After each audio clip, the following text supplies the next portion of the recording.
Do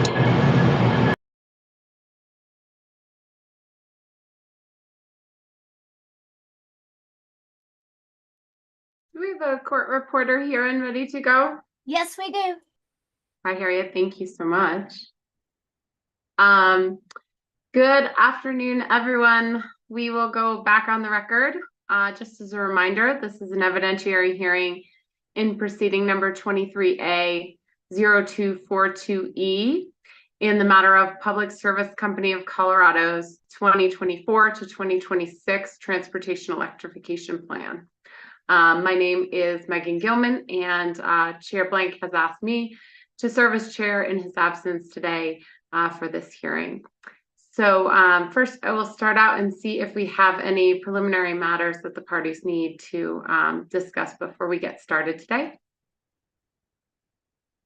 Ms. Shields?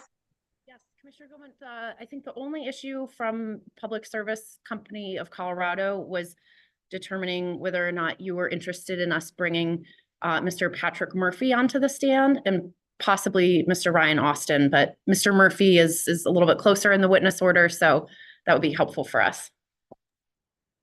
Yeah, and Commissioner Plant, I did review that and I do not need that witness. So why don't you let me know if you're okay with leaving Mr. Murphy off the list? Yes, I am. Okay, he's free, Michelle. Thank you. We will alert him. You're welcome. Thanks. Ms. McLaughlin, do you have something? No, I don't. I was just getting ready for the first witness. Okay, no worries. Appreciate it. Anything else we need to get to before we get the first witness up? Okay. With that, our next witness that I show on my list is Public Service Witness Irwin. Hi, Ms. Irwin. Good afternoon. Good afternoon. So I will ask you to raise your right hand, please. Do you swear to tell the truth, the whole truth, and nothing but the truth? I do. And are you alone as you answer these questions today? I am. If that changes or if anyone is communicating with you in any way, will you please stop and let us know? I will. Okay, thank you. With that, I will turn her over to you, Ms. Shields. Good afternoon, Ms. Irwin. If you could please state your name and professional title for the record. Deborah Irwin, and I'm the Director of Product Policy for Xcel Energy. And Ms. Irwin, are you the same witness who filed direct testimony, supplemental direct testimony, rebuttal testimony, and settlement testimony and attachments in this proceeding? Yes. All right. And all of those have been admitted into the record. So with that, I would like to make the witness available for cross-examination.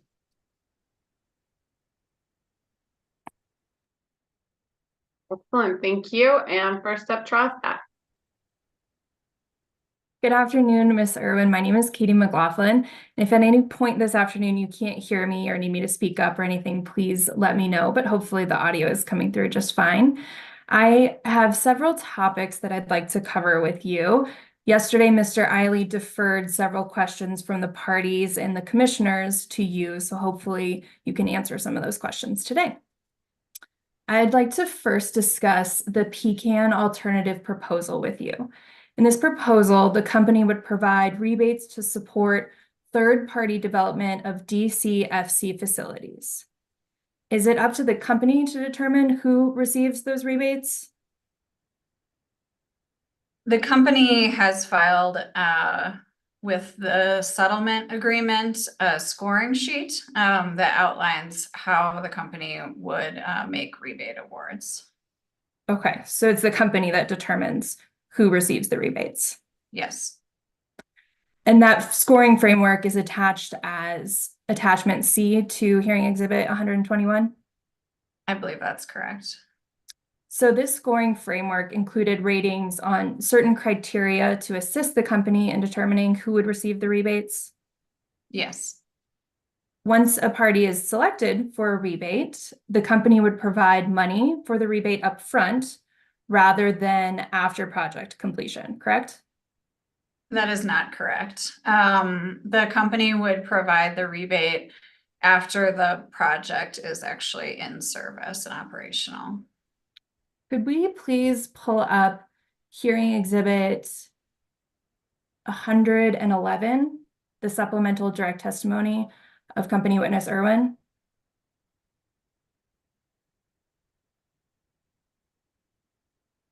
And I'd like to look at page 14 and lines 17 through 18.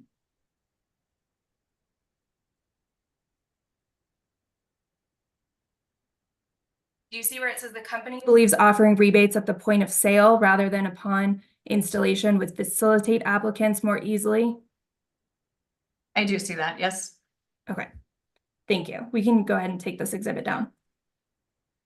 So I would clarify that that was the company's position in that testimony. However, in the settlement describes that the company would make those rebate payments after the installation is operational and not upfront. Okay.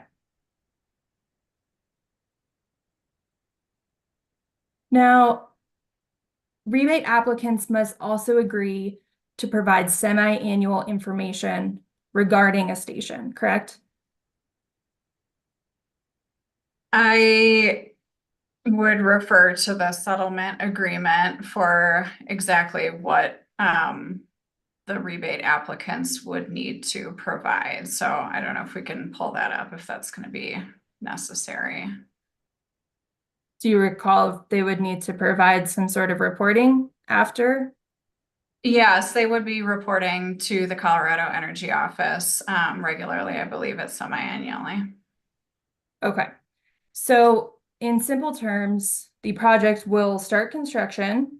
You have said that once it starts, they will get the rebate, but then subsequently they will provide the reporting. Is that an accurate description of the timeline of events? No, I said that once it is operational, they would receive the rebate. So not once they start construction, once the project is operational, they would receive the rebate. And then subsequent to that, yes, they would report on the operation of the facility. Okay, I think we were describing the same timeline, but I'm glad that you agree that they would report after the facility is operating. So I believe that the company estimates that these rebates will provide roughly 1/3 of the project cost. Does that sound accurate to you? Yes, that's about right. Okay. So a project will likely have spent the entire rebate amount before they provide their first report. The way the rebate program is structured, the customer would pay for all of the costs up front and then receive the rebate afterwards. But the rebate amount wouldn't cover the entire cost of the facility that they're building, correct? Correct. Okay. Now, when a station's uptime information is first available, that individual station will have already received the rebate amount from the company, correct? Yes, I think that's likely.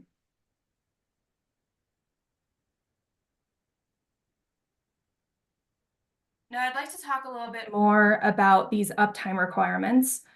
You testified in this proceeding that charger downtime and unsatisfactory driver experience are major challenges impacting the public charging industry. Is that an accurate recitation of your testimony? Yes, I agree with that. To combat that concern, the settlement includes an uptime requirement of 97%, right? For the DCFC rebates, yes. Okay. And if a DCFC station fails to meet the 97% uptime requirement, does the company receive a refund from the money it provided in the DCFC rebate? There is not a refund or clawback provision associated with the terms of that program. Does the scoring framework that we've discussed earlier as attachment C to hearing exhibit 121 include any uptime requirement verification or historical evidence? There is a part, if we could pull up the scoring framework, it would help to probably refer to it.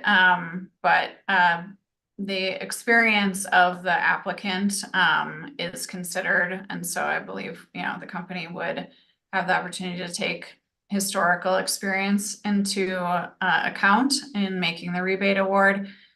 That said, there's not an explicit additional threshold or scoring criteria because all rebate applicants would have to meet the same uptime standard. So if a company fails to meet the uptime requirement, the scoring framework doesn't necessarily penalize them if they were to apply for a future rebate from the company, from public service. The scoring framework applies to the application that they submit. So to the extent that they might submit a later application and there was information available that they have not met that on some prior application, I think that, could be considered, but not on the application initially, because uptime can't be demonstrated until after the installation is placed in service. Does the settlement agreement include a provision for a penalty if the uptime requirement is not met? It would be a term of the program, making that a contract term that they have to comply with. There's not a specific additional penalty. So if the company does not have any recourse against a project that does not meet the 97% uptime requirement, correct? There's no recourse the company can take? The company would be able to enforce its contract with that entity through normal contractual remedy approaches. But there's nothing in this TEP, in the settlement testimony or the settlement that reflects that?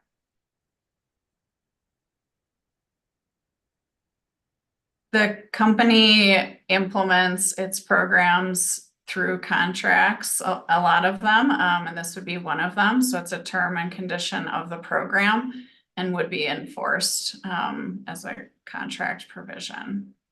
Do you have any idea how the company would determine those damages in the contract? I would not be in a position to speculate about the damages associated with that. So does the company believe it's in the public interest to issue rebates for equipment that fails to meet an uptime requirement? It is the company's intent to issue rebates under the terms outlined in the settlement agreement, which include compliance with the uptime requirement. And if chargers are funded through the PCAN alternative to the tune of 20.2 million as provided in the settlement agreement, and they result in significant downtime, do you see that as a cause for concern? I think if there is significant downtime and rebate recipients are not meeting those standards, I would be concerned, the company would be concerned. And we'd be happy to discuss additional modifications to the program as needed, which we could bring forward through a 60-day notice process under the TEP. Now, I want to back up just briefly, and if we could pull up Hearing Exhibit 121, Attachment A, the settlement agreement, and I'd like to turn to page 11. Now, starting on paragraph 21, feel free to review this at your own pace, but I'd like you to go ahead and point out where it specifies that the company gets rebates upon installation of the DCFC.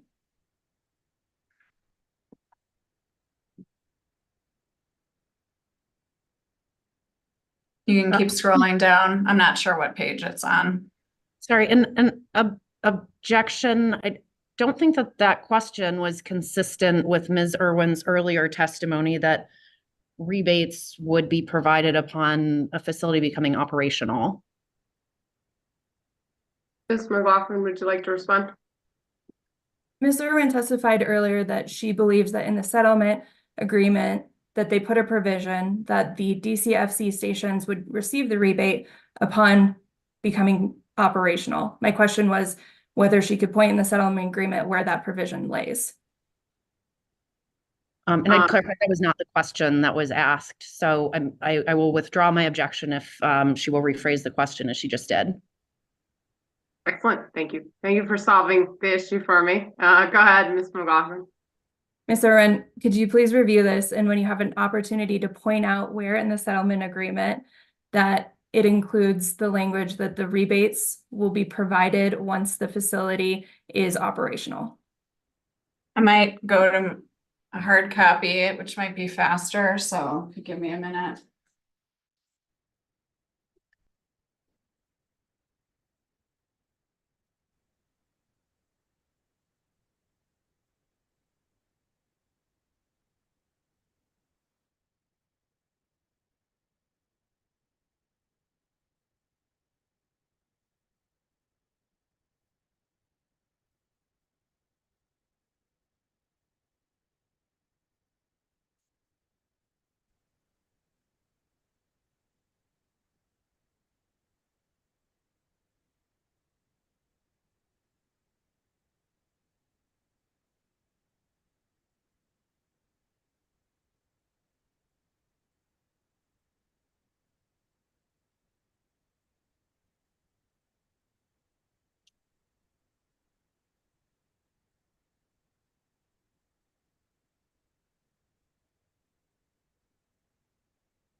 It may be in my settlement testimony. I apologize.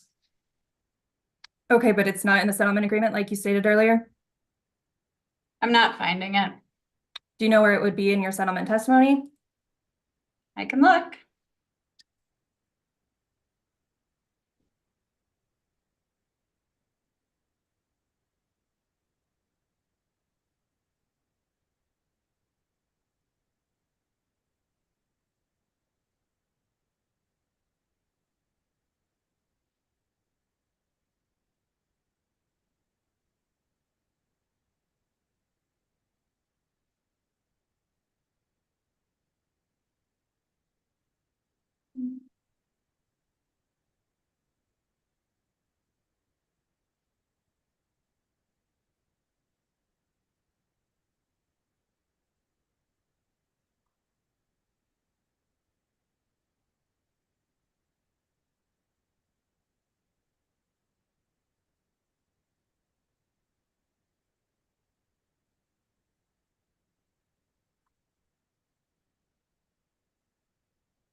Apologies, I'm not finding it. Maybe we can address it on redirect later. Don't mean to waste folks' time on it, but that is the company's intent to pay out these rebates after the project is operational.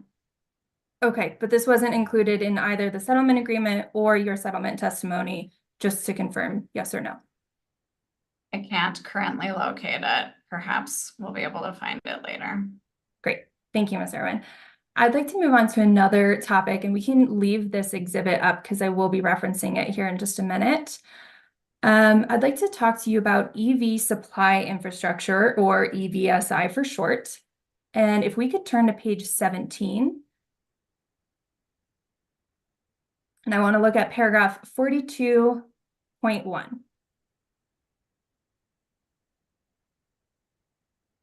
Okay, now this states EVSI means service panels, conduit, and wiring from the service connection to the charger stub, as well as any necessary civil design work. Did I state that correctly? You read it correctly, yes. Does the settlement agreement provide a definition for civil design work? No, it does not. Can you provide us with any evidence in the company's testimony that explains what any necessary civil design work means? Necessary civil design work is design work associated with the EVSI project. So this language is intended to provide additional context and clarification as requested by some parties in this proceeding as to what exactly is included in the definition of an EVSI cost. It is always the case that the costs of a construction project include costs associated with design. So this is generally a fairly well understood term in any construction industry, and as such should be fairly well understood, I think, by folks reading this provision. To confirm, you don't have anything in the pre-written filed testimony from the company that defines this term? We have not provided a specific definition, no. Is civil design work defined anywhere in the company's electric tariff? I don't know the answer to that. If I represent to you that the company's electric tariff does not have that term defined, do you have any reason to dispute that? No, I don't. And in this definition, who determines whether the civil design is, quote, necessary? It would be for the company to interpret that, I believe. Okay. Now, if we could pull up what has been marked as hearing exhibit 422 in staff's box, please.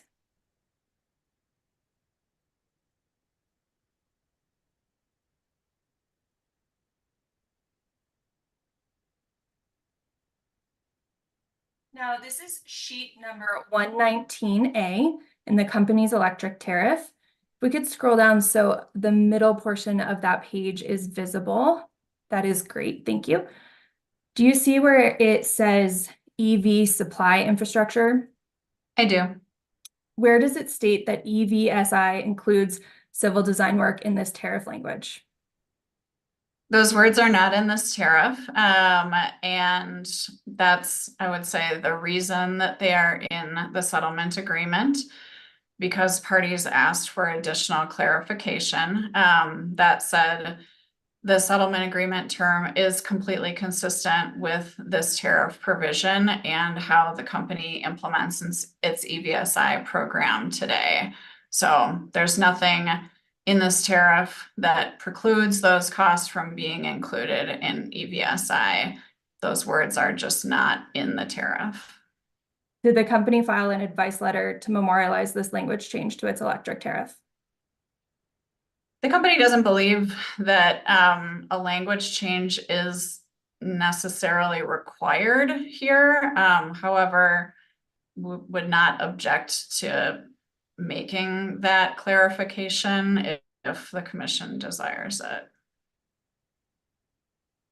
Okay, but this was not a proposal in your direct case. This is a new proposal that came up in the settlement agreement, correct? To be clear, and I stated this in settlement testimony, the company is not making a modification to its EVSI cost coverage in its EVSI program. The company is not modifying what is covered or included in EVSI. Per the request of some parties, the company included here, and all of the settlement parties agreed that it was relevant to include additional words around the definition of EVSI. So again, we haven't made a proposal for a tariff change. I don't think a tariff change is required. That said, if a commission would prefer this to be a tariff change, the company is not opposed to doing so. I would like to move for the admission of hearing exhibit 422. I don't know if I necessarily need to since it is a publicly available document, but I'd like it in the record as well. Michelle?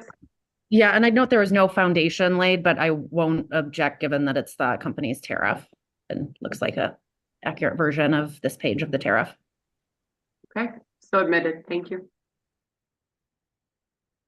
Has the company provided any costs associated with what adding any necessary civil design work would mean under the definition of EVSI? There are not additional costs associated with that part of the definition. Those are costs that already were contemplated and are already included and covered by the company's EVSI program. Okay, so the company proposes an EVSI budget of about 39 million. How much of that do you anticipate would be going towards civil design work? So the EVSI budget that is $39 million is specifically for the EVSI rebate program. I don't have a specific portion of that off the top of my head that would go towards the civil design costs associated with it. That said, those costs would be included in costs that would be eligible to be covered by the program. How much would you ballpark the average project spends on civil design work, percentage-wise? I would have to defer that question to company witness, Seth. Okay, thank you. So you testified that the company's EVSI definition in the settlement agreement doesn't necessarily represent a change to the current program definitions, that EVSI will essentially continue to provide the same type of equipment and costs during that it did previously. Is that a fair summary? Yes. Okay. So if the new definition represents no change to the costs covered by the current EVSI program, why is the change to the tariff definition necessary? I don't think there is a change necessary to the tariff definition. Couldn't the company continue to operate its program under the current definition if there's been no change? Yes, I believe so. And that's why the company has not proposed a tariff change. If we could pull up hearing exhibit 123, the settlement testimony of company witness Irwin, and I'd like to start by looking on page 29.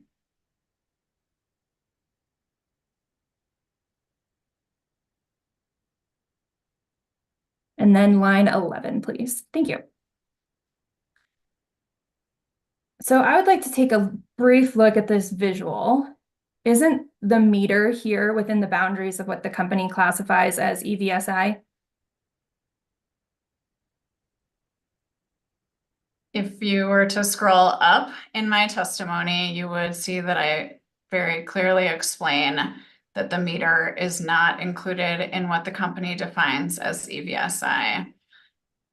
The meter is within the little dashed lines here, which I very clearly explain is a visual aid to help people follow along with the words in the tariff sheet and the words in my testimony.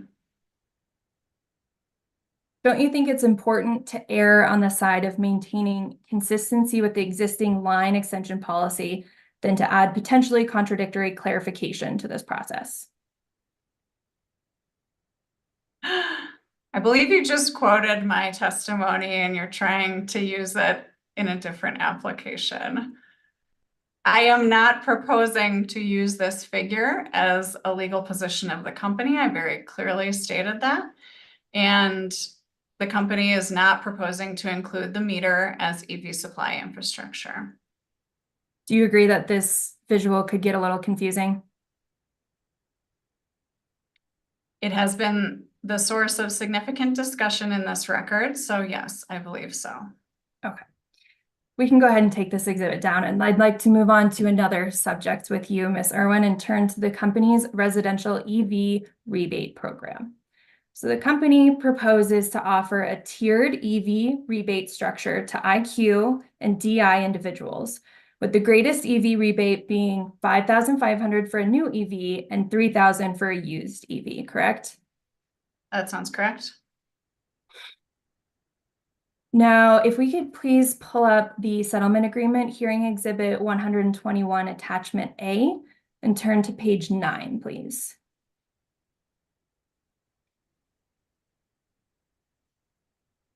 And paragraph 16. Perfect, thank you. Now, the tiered rebate structure means IQ individuals will be able to access a more generous rebate than customers that qualify on the basis of being a member of a federal tribe or those residing in a DI community, right? Correct. So IQ individuals will get $5,500 for a new EV, and non-IQ members of a DI community will only get $2,750 for the same vehicle. Correct. Okay. Now we can go ahead and take this exhibit down. I appreciate it. Next, the company offers a second EV rebate with the Transport Network Company and Delivery Network Company rebates. Those rebates are targeted at groups that drive for Lyft and Uber, similar programs like that. Do I have that correct? Yes, that's a fair characterization. The settlement agreement provides a rebate worth $6,500 for new EVs and $3,500 for used EVs under this program, right? Yes, I believe that's right. The program is specifically for high mileage drivers, not all drivers associated with those platforms. Absolutely. Now, according to your answer testimony, Colorado rideshare drivers earn a lower income than the average residential customer, right? I believe I said that, yes. And as you just mentioned earlier, the individuals would have to drive 25,000 miles a year to qualify for the TNC rebate program, correct? Yes. So is there anything in the settlement agreement that's preventing an income qualified individual from seeking both an IQ rebate and a TNC rebate? I don't believe that situation has been specifically addressed. Okay, thank you. And then one last question on this topic. Once an individual receives the TNC EV rebate, is there any obligation for them to continue operating as a rideshare driver? There will be some efforts to contact those drivers and report on the proportion of those drivers that will continue to operate on those platforms, but not a specific requirement. Now, beyond what the company currently offers in terms of its EV rebates, the state and the federal government also offer EV rebates and tax incentives, correct? Yes.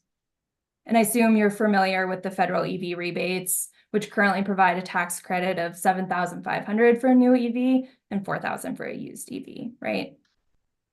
Yes, although there are a number of requirements in order to receive the full amount of those rebates. Yes, understood. Now, the federal tax credit is available to a married couple that makes under $300,000 or individuals that make under $150,000.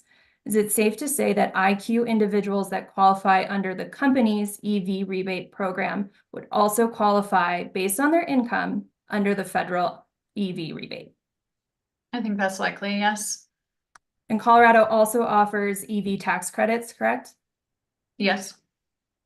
If we could please pull up an attachment to what has been marked as Hearing Exhibit 203, the settlement testimony of UCA witness England, and it's attachment 41.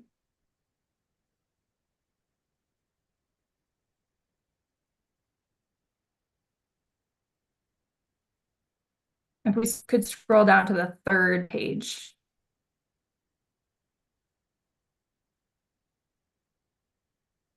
That is perfect. Thank you. Now, I feel like this is going to be useful while we walk through the 3 Colorado EV rebates. The first of the 3 Colorado EV rebates is the $5,000 EV tax credit. This does not have an income restriction. Would individuals that qualify under the company's IQ EV rebate also qualify under this state EV rebate? I believe so. I don't administer the state's tax credit, but I believe that's the case. Okay. Now, the second Colorado EV rebate is an additional $2,500 for new vehicles. I understand that there is a restriction on the price of the vehicle, but this does not have an income restriction. So would individuals that qualify for the company's EV rebate also qualify for this state EV rebate? Some of them, yes. I think that's likely. Lastly, there's one additional Colorado state EV rebate. It's the exchange program, which offers up to $6,000 for a rebate for a trade-in. And this is only offered for individuals that meet some income restrictions. Would you agree that some individuals that qualify for the company's EV rebates would also qualify for this state EV rebate program based on income? Yes, and I want to point out, because I think where you're going is adding all these up, which is shown on the screen.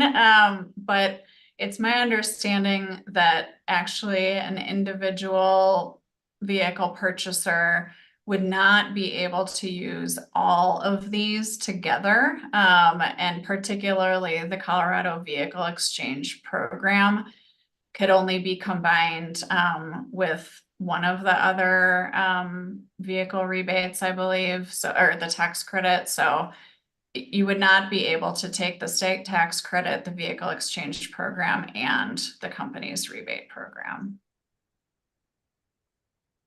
Do you know anywhere in the law that says that they can't take that? I can't cite to a specific provision off the top of my head, but that's my understanding of the requirements of the vehicle exchange program. Well, this NPR article claims that you can take all of them. So do you have any evidence to dispute this NPR article? Objection. I appreciate that this document's in the evidentiary record, but this witness has indicated that she is not an expert on these particular US or state credits or programs. And this is coming far outside the scope of her testimony or her expertise. I'll withdraw. That's fine. I'll move on to my next subject in the interest of time. Thank you. If we can go ahead and take this exhibit down, I appreciate it. Ms. Irwin, the company earns a return on each EV rebate that it issues, correct? Correct. In other words, the company earns a whack on the rebates that it issues, Yes. meaning when the company issues a rebate for $5,500, it is recovering more than $5,500 from ratepayers? It's recovering the costs associated with that amount of rebate going into a regulatory asset, being amortized over a life of 10 years on which the company earns its weighted average cost of capital. Staff witness Haglund calculated, and yesterday Mr. Eiley agreed with, that for every dollar the company spends on these rebates, ratepayers end up paying $1.51. Does anyone earn a return on a federal EV tax credit? So I'd like to point out that I believe that the analysis Mr. Haglund has done fails to take into consideration the time value of money. And so I don't agree with that analysis. And I believe that the cross-answer testimony of witness Jester on behalf of the Sierra Club has discussed this in some detail. Okay, I have two follow-ups with that. I don't believe that I heard a yes or a no to my question of, does anyone earn a return on a federal EV tax credit? That's not something that I really know anything about. Okay, and then second of all, you mentioned just now your criticism of Mr. Haglund's calculation, but did anybody in the company's testimony criticize that? I don't believe we filed testimony specifically on it, but I would agree that if Mr. Haglund has not taken into consideration the time value of money, that his analysis would overstate the costs. Does anyone earn a return on a Colorado EV tax credit? I am not in a position to answer that question. Okay.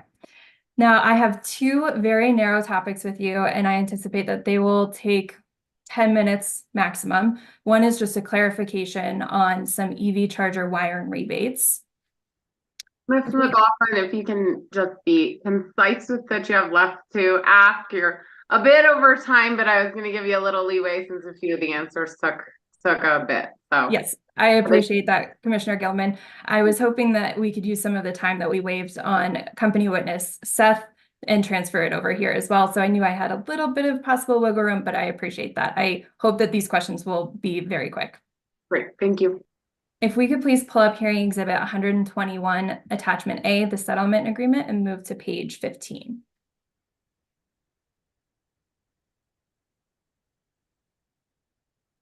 Now at the top of this table 6, this establishes 3 categories for residential charger and wiring rebates. There's essentially a standard rebate, an IQ rebate, and an equity rebate. I want to focus on the IQ and the equity rebates, which are $2,300 and $800 respectively. Your settlement testimony provides that the company will use criteria from Mr. Murphy's rebuttal testimony to determine eligibility for equity programs under the TEP. Do I have that correct? Yes. Now, if we could please pull up an attachment to Mr. Murphy's rebuttal testimony, hearing exhibit 116, attachment PJM1.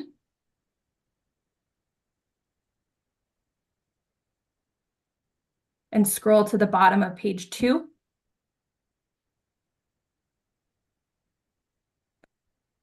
And if we could get the top of page 3 on there as well.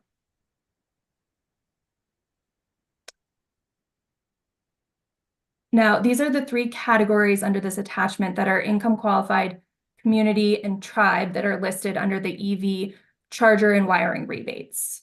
So my question to you is, who qualifies for the 2,300 IQ rebate and who qualifies for the 800 equity rebate?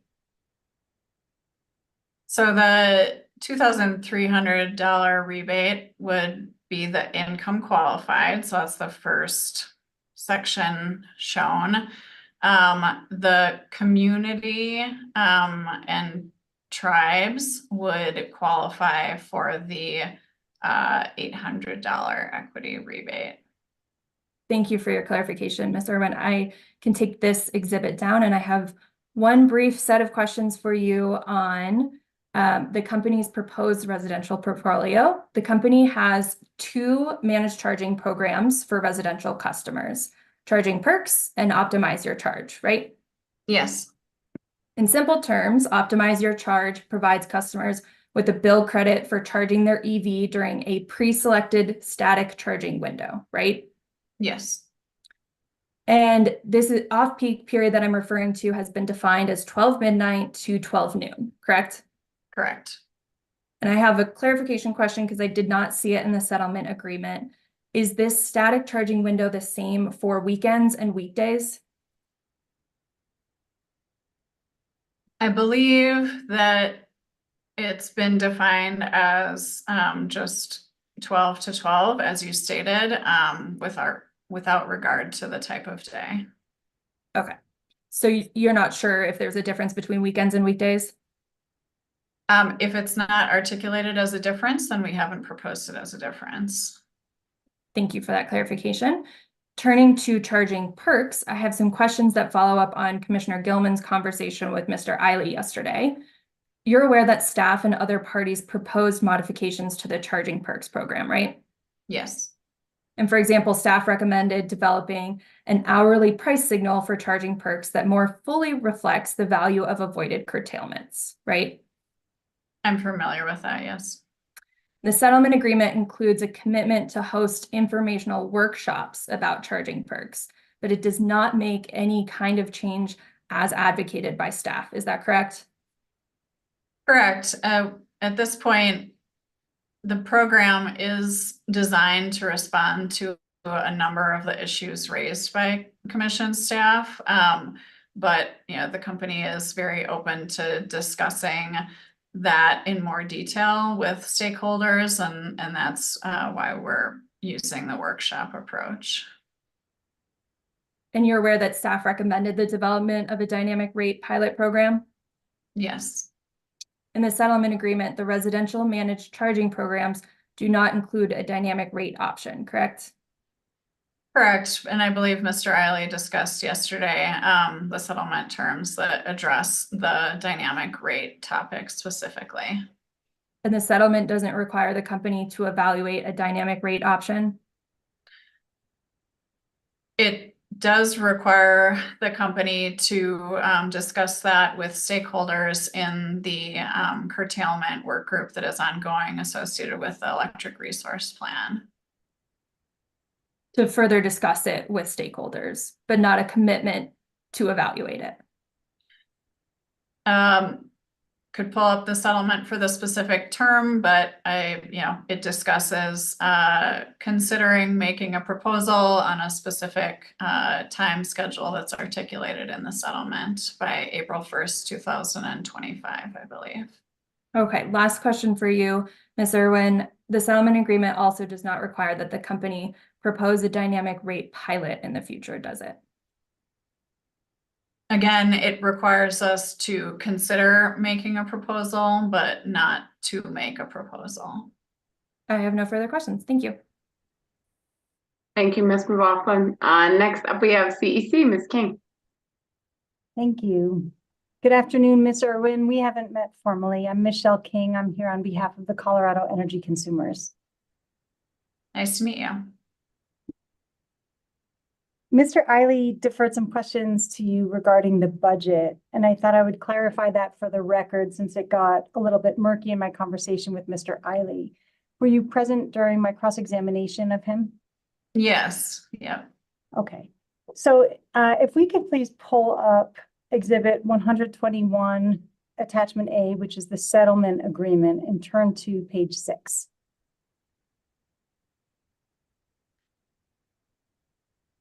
Thank you. And if we can please scroll down so that the table is entirely present. Perfect. So table 2, Ms. Irwin, presents the settlement budget of $436.8 million, organized by portfolio on the left column, spend type, year, and then the plan level expenditures on the right column. Is that correct? Yes. Section 6 at the bottom of the page, so if we could scroll down a little further, allows the company to do 2 things if the settlement is approved. In section 6.1, the company shall have the flexibility to move dollars between approved portfolios, subject to a cap of 150%. And in section 6.2 on the following page, the company shall have the flexibility to increase the overall budget, subject to a cap of 125% of the TEP's 3-year budget estimate at a plan level flexibility, as opposed to flexibility by year. Is that correct? Yes. Now, section 6.1 here deals with moving dollars within the plan between portfolios, right? Yes. Which is different from section 6.2 that deals with adding dollars to the plan level, at the plan level. That's different from moving them from one portfolio to another, because adding those new dollars, they're not yet attached to any particular portfolio. Is that correct?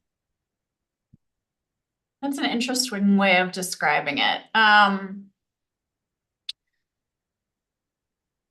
I would say that both of those provisions continue to apply, though, in all cases. So, I think where you may be going is, what is the limit on adding dollars to an individual portfolio? And there are a couple of other things that would limit the company, including the retail rate cap, which applies statutorily, and so isn't specifically articulated here. Okay.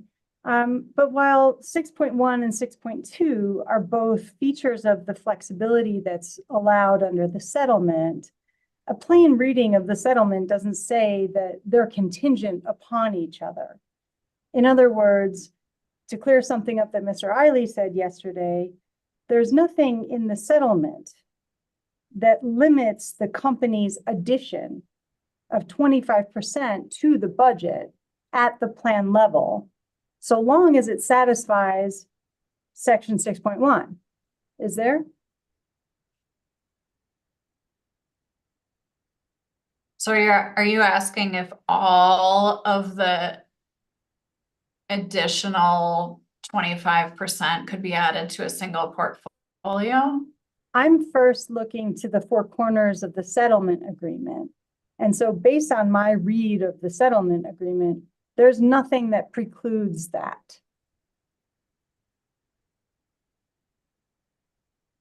Yeah.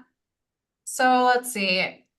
The first provision, 6.1, does talk about moving dollars between portfolios. And so, you know, that movement only goes so far, right? Because of that cap. You know, I haven't done a lot of hypotheticals on this one, to see all the different permutations of how that could play out. But, yeah, the planned budget total, as Mr. Eiley discussed yesterday, is really intended to allow the company to be responsive to customer demand at the pace at which that is occurring, and to not be an impediment to, you know, to meeting customer needs. And so, you know, I don't think the company's in a position where we'll be attempting to increase the budgets in that manner or trying to hit that budget cap. It's more of a safety valve to allow the company to be responsive to customer demand. But you know, I think there's not additional provisions beyond the ones that we're looking at, as well as the statutory retail rate cap, which the company would be paying attention to, you know, to limit the company. But I think those three things together provide a robust structure for the company's approach to the TEP budget. Ms. Irwin, I appreciate that very comprehensive response, but I don't think it's getting to what I was asking you, which is, and if I understand you correctly, we have section 6.1, we have section 6.2, we have the company's intention, and then we have this retail rate impact cap. And those together, you say, provide protection to customers and to the commission that this flexibility won't be abused. Is that a fair paraphrase of what you've said? I think it's an attempt. You know, I'm not sure where the concern lies in looking at the provisions. So I'm not sure how we would be abusing the flexibility provisions. I think we would be implementing the provisions. Let's go back to how we implement them. There is nothing in section 6 regarding the budget flexibility, including 6.1 and 6.2, that precludes the company from adding dollars, which aren't yet attached to a particular budget, at that 25% of flexibility, is there? So the company doesn't really, in general, add dollars, quote unquote, to the TEP budget. The money that the company will spend under this TEP is very substantially driven by customer demand. And so to the extent that the company spends more than the initial budget that was filed and relies on that budget flexibility provision, it would be in response to customer demand for the company's programs. Okay, so you agree that 25% of the requested 437 million is 109 million, yes? I didn't double check your math from yesterday, which I probably should have, but I'll believe that you did it correctly. Thank you. And if we were to add $109 million at the plan level, arguably that means that we could add 109 million to, say, the commercial portfolio. And the commercial portfolio, if we can please scroll up to the table. Thank you. Presently contains 225.4 million of capital investment. Is that right? Yes. And if we were to add 109 million of capital to that, that capital for that portfolio would grow to 334 million. Is that right? That sounds right. And that capital investment would be recovered through the TEPA. Yes, but I'll say in general, the capital and O&M are related for each individual portfolio. So I don't think it's likely that money would be added only in the capital category, for example, under the commercial portfolio, because there would be O&M associated with that. So I don't think it's likely to be all in one category. Okay, so proportionately though here, capital is, let's say 35 million for the O&M is, I don't know,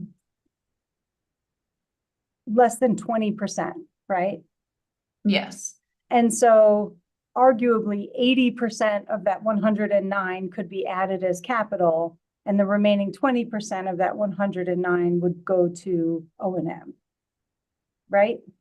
Yes, I think your hypothetical is, possible, but also, again, what is that capital? That capital is EVSI, either company owned or rebate EVSI largely. And so it would be in response to customer demand that would be added.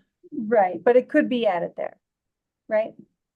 Yes, we could use the budget flexibility provision for the commercial portfolio. Okay, so if we can please turn, and that addition of 109 million to the commercial portfolio, provided there's customer demand for it, that would not need further approval from the commission if the budget plus flexibility is approved, right?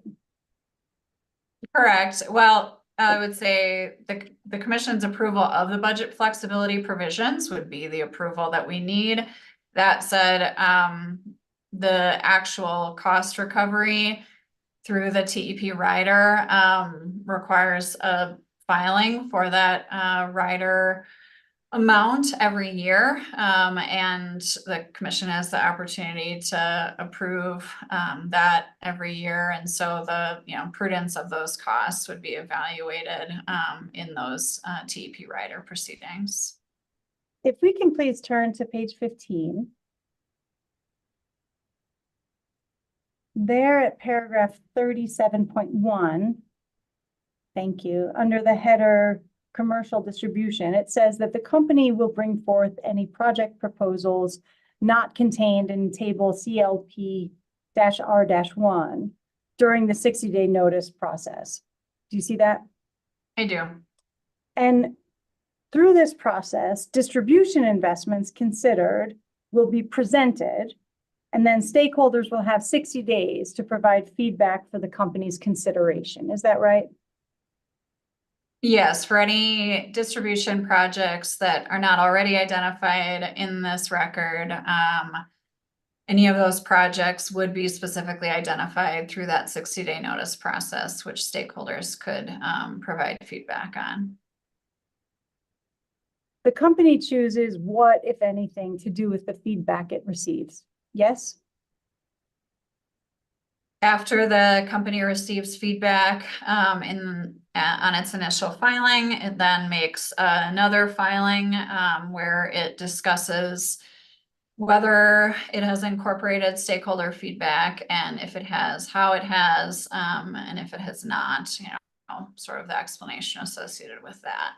So coming back to my question, that the company chooses what, if anything, to do with the feedback it receives, the answer is yes. Yes, but there there's are no- additional processes associated with that, and commission staff has the opportunity to contest at that point if they believe that the company has not adequately addressed stakeholder input. Right, but there's no formal opportunity in the 60-day notice process for discovery, is there? I don't believe so, but I'm not an expert on that. And there's no opportunity in the 60-day notice process for sworn testimony, correct? Correct. And there's no opportunity in the 60-day notice process for cross-examination. Correct. And so, or a formal decision on the merits of a proposed project proposal, is there?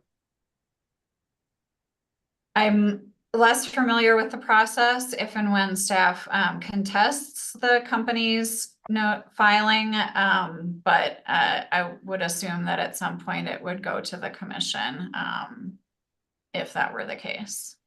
And outside of the TEP context, in the ordinary course, the company makes distribution investments through the DSP or through the CPCN process. Is that right?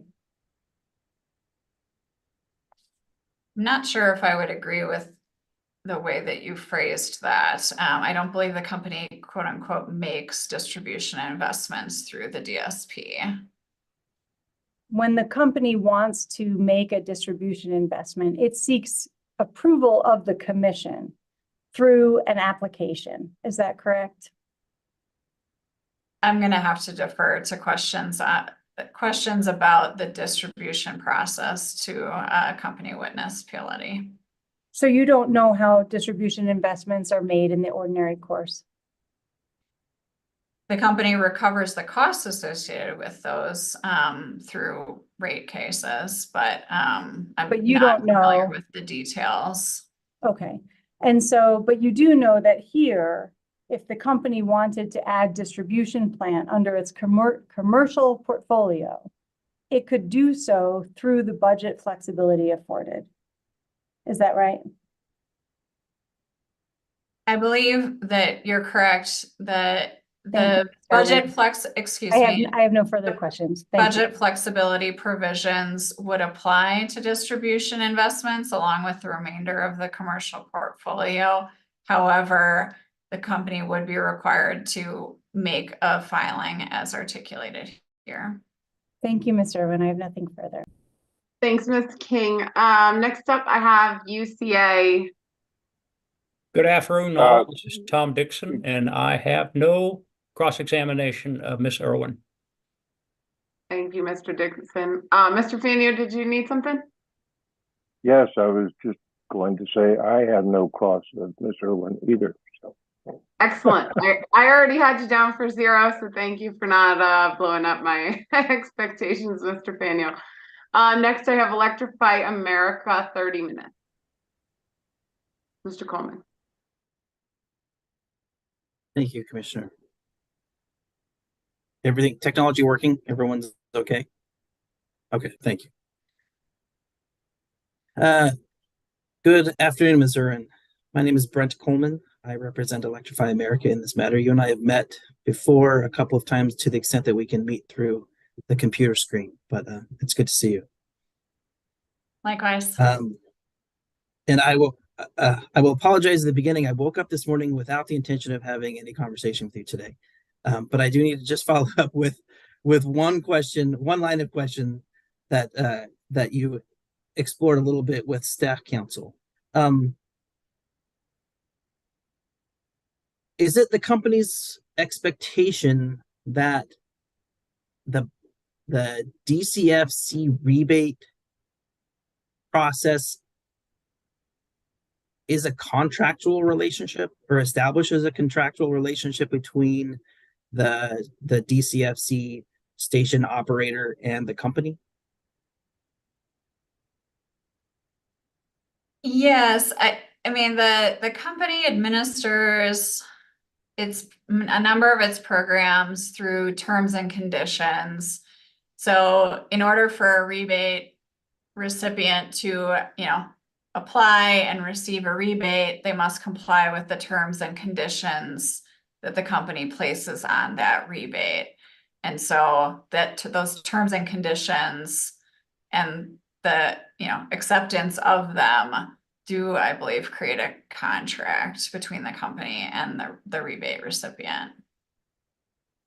Okay, so there's an initial sort of contract-like relationship just from the receipt of electricity or being a customer, and that's regulated under the company's rules, correct? That are approved by the commission. I can agree to that. And the tariffs that under which the customer takes service, correct? Yes. Okay, and then, sorry, I just need to, this is something a little bit concept that caught me, maybe I'm just getting up to speed on it. The taking the rebate or participating in this TEP and supporting the program and receiving a rebate for 30% of the cost of the development of a DCFC station. Your testimony would be that establishes a second level of contractual relationship, correct? Yes, that rebate recipient agrees to by voluntarily participating in the program. So you talked a little bit about the with counsel for staff about that there is no refund or clawback arrangement in the rebates.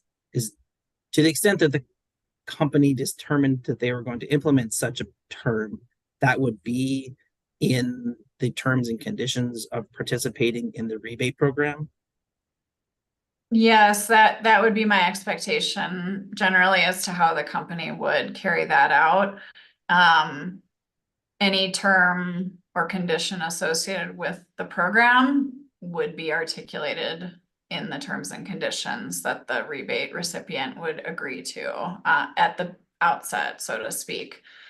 So, I think where you're going is, can the company institute a clawback after the fact? Not if it isn't part of the terms and conditions that the participant has agreed to. I appreciate that answer. Not exactly where I'm going, but that's okay. I appreciate that. So are the terms and conditions something that the company intends to present to the commission for approval, or are those terms and conditions something that the company determines sort of unilaterally?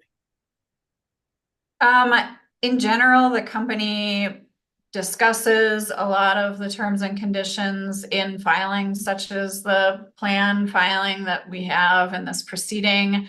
But the company doesn't specifically file those on a regular basis with the commission. This is a general practice of the company in a wide variety of customer programs that have a lot of specific terms and conditions, and just how those programs are implemented. Okay, I appreciate that. That's actually all the questions I have. I just was sort of an issue that popped up and it caught my attention, and I just wanted to be able to manage my expectations moving forward. So, Commissioner, I have no further questions. Thank you. Thank you, Mr. Coleman. Appreciate it. Next up, I have IEC RMA, 30 minutes. Commissioner, we have no questions of Ms. Irvin at this time. All right, we are improving our timetable by the second. Thank you, Mr. Foote.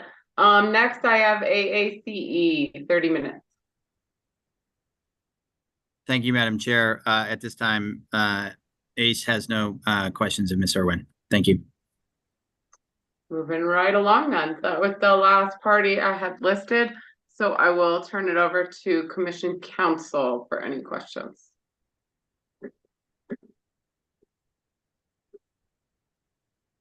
You're muted, Ms. Dundas. Don't have you. Off to a good start. I do have a few questions for Ms. Irwin, if you'd like me to go now. Great. Okay, thanks. Hello, Ms. Irwin. I'm Lindsay Dundas, and I represent the Public Utilities Commission. And in light of the chair's absence, I'll be asking you several questions regarding the PCAN rebates, and then a second line of questioning regarding the proposed administrative budget. You should have heard all of these yesterday in the chair's discussion with Mr. Eiley, but I'd like to just bring a couple of these back up to the front. So beginning with the first area of questions, yesterday Chair Blank asked witness Eiley a few questions regarding the PCAN portfolio. As part of the settlement agreement, it appears that the company is proposing to mandate an uptime requirement of no less than 97%. As you know, staff's attorney just covered this pretty comprehensively, so I hope this will be quick.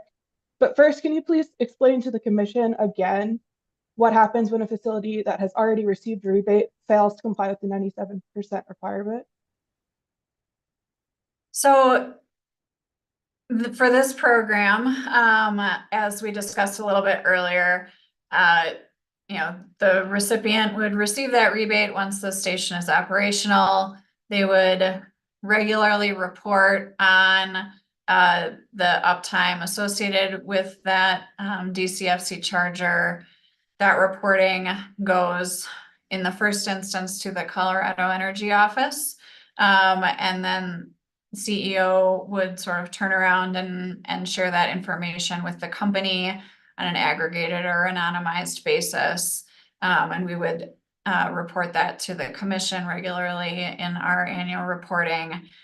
That general structure is intended to support a very coordinated statewide sort of approach to this uptime topic. And so one of the benefits of that is that the Colorado Energy Office is also administering other DCFC programs and funding resources. And so we'll be collecting similar information from other chargers that are not a part of the company's programs. And so I say all that to sort of provide background on, the approach being one where we're working with CEO on understanding where the chargers and the company's programs are at in relation to where chargers across the state are at, and whether there are, whether there's anything unique going on with the company's program specifically. And so I think that context will be really helpful for the commission and the company in understanding that, it is a requirement to comply with those provisions. It's a term of the program, as we've discussed.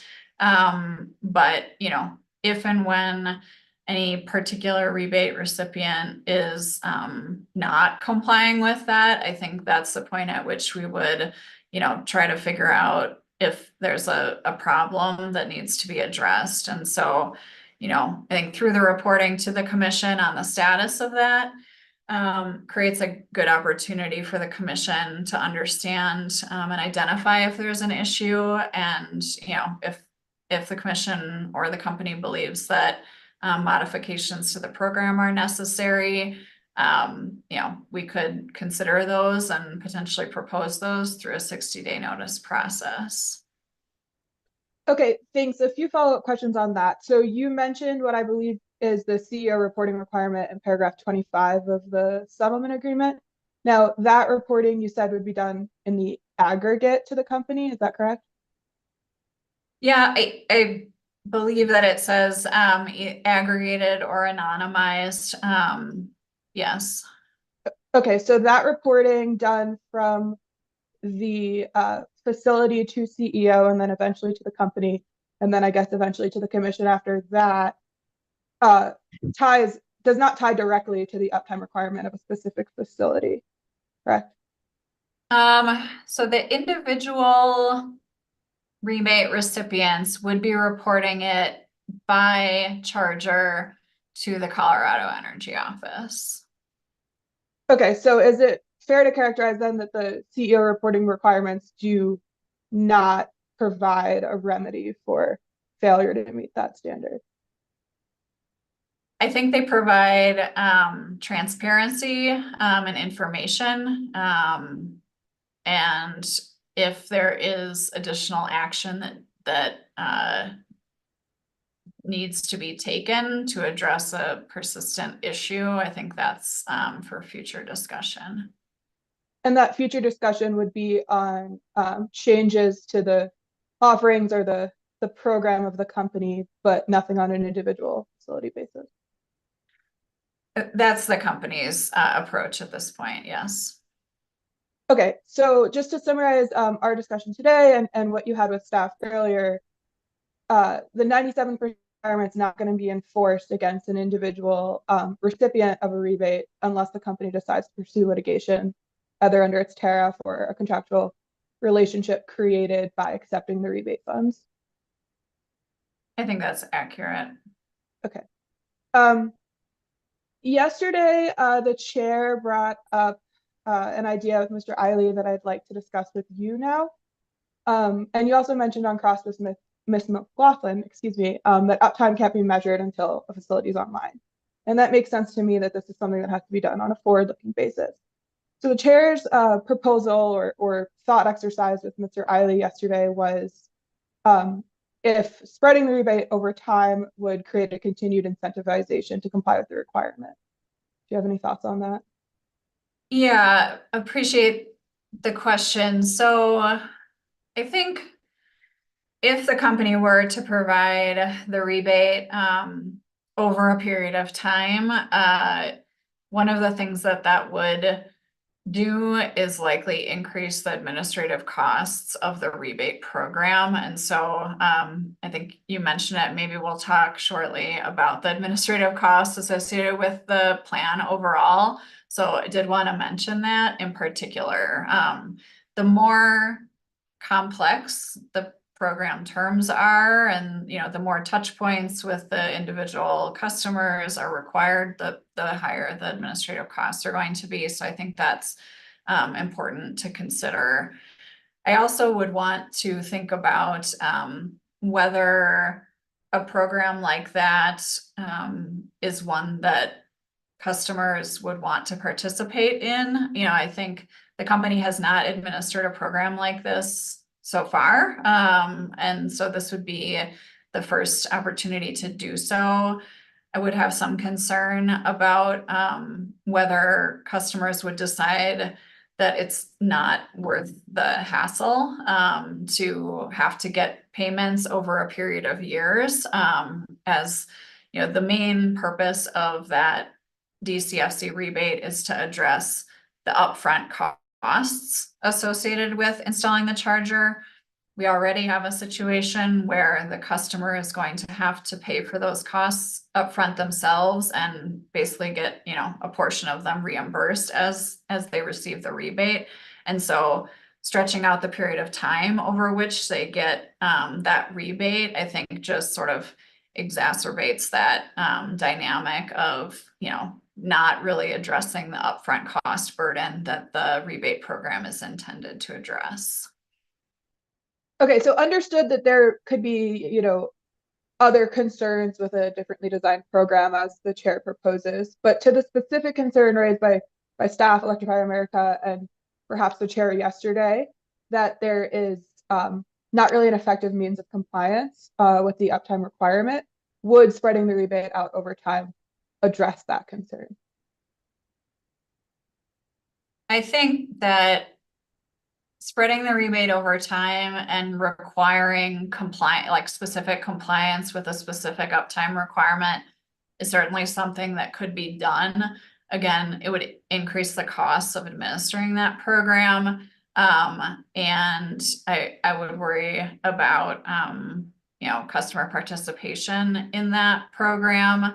And so I think, if that becomes a deterrent to customers participating, then I think, if someone decides not to participate in the program at all, then there's the uptime requirement doesn't even apply, right? So it feels like a bit of a balancing act in terms of wanting to articulate that uptime requirement, but not wanting to make the conditions such that a customer would decide not to even participate because of them. Okay, thank you, Ms. Irwin. So is it fair to characterize the company's position on settlement then that participation in the program, incentivizing participation in the program is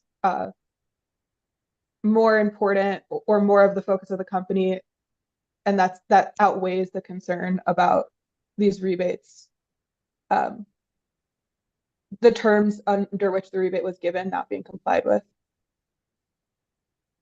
So I think that this uptime requirement is of great interest to a lot of stakeholders. Oh, are you guys still there?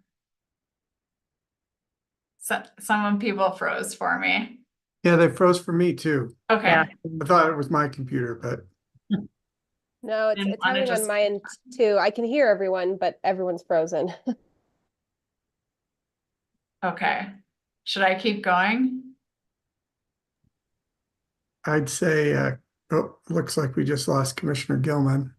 I can hear you, so I don't know if everybody can still hear. If there's just the video froze.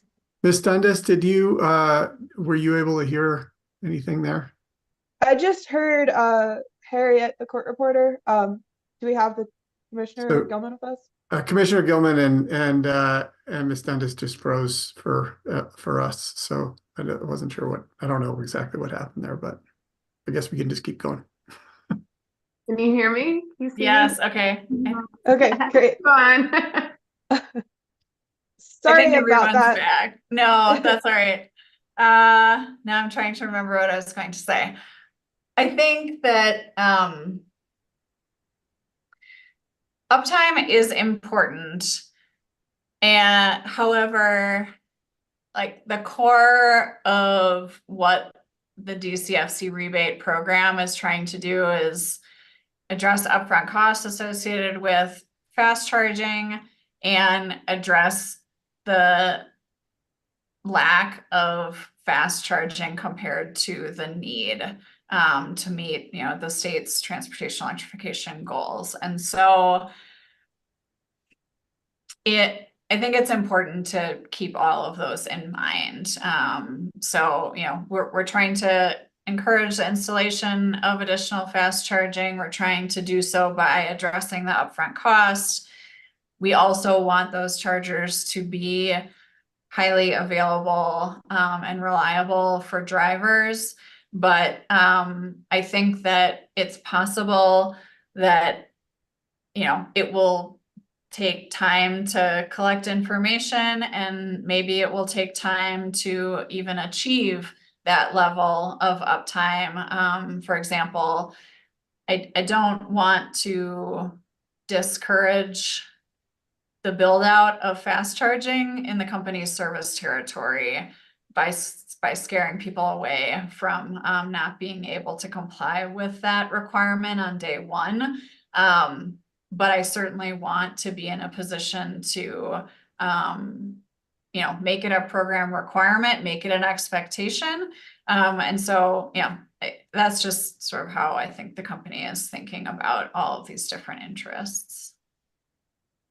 Okay, I appreciate that context, Ms. Irwin. And as you said before, my other area of questions fall into the administrative costs, as the chair mentioned yesterday. As discussed with Mr. Eiley, it's the chair's understanding that $99 million of the proposed budget for this TEP was going to administrative costs. Can you confirm that that figure is about accurate? Did you say 99? Yes, 99.1 million. So I did listen to the discussion yesterday. I looked at the company's budget supported by the settlement. I came to about 92 million, so I'm not sure exactly the categorization. But I think it's important to put all of that in context. So it is in total about 20% of the planned budget. However, I think it's also important to look at it by portfolio. And so there are a couple of portfolios that, you know, when I'm thinking about those costs are different. So for example, the advisory portfolio is almost entirely O&M. And so when I looked at it, you know, anything that was categorized as an O&M cost, I sort of put into that, you know, potential administrative cost bucket to try to make that same comparison. The advisory portfolio is all about education and outreach. It's all about, you know, talking to customers and working with them and helping them through their transportation electrification journey. You know, helping them understand what charging entails. And so, you know, almost all of those costs are, you know, falling into that category. And I think that's exactly the nature of them. And so I feel like that's very appropriate. The other potential outlier. Can you tell me?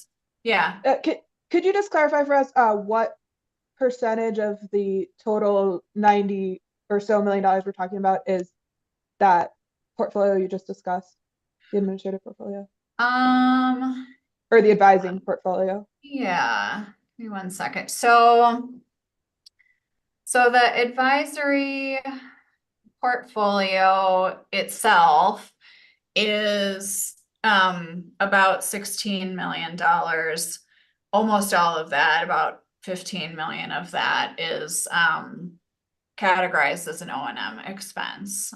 So that's really like I said, the nature of that is it's not capital, it's O&M expense to conduct that advisory service initiative of the company. And just for the record, to be abundantly clear, so that $15 million in this portfolio is O&M expenses, so the company's not seeking to capitalize those expenses. Correct. Okay. So then, when I also look at the innovation portfolio, that portfolio has a bit of a higher ratio of O&M to capital. And so, those are naturally sort of specialized projects where, the company is undertaking a particular initiative to study something or research something. And so there are higher O&M costs associated with those types of projects in the innovation portfolio. And so the O&M in the innovation portfolio is a total of about 13.5 million. So that's another material portion. If you take those two out of sort of the overall total, the remainder is equal to about 15% of the total plan cost. So that's 15% O&M associated with the rest of the implementation of the various portfolios. Okay, and we'll go back to that 15% number, but first, discussing the innovation portfolio, you said about 13.5 of that 15.2 or so is O&M, but that leaves about $2 million of capital expenses that would be capitalized? No, so to be clear, the 15 million is in the advisory portfolio. Separate from that is another 13.5 million in the innovation portfolio, also, which is not capitalized. Okay. Okay, so that makes sense, but moving to the 15% of the total TEP budget is roughly for administrative costs. Is that fair? Characterize what you just said? Aside from the two portfolios we just discussed.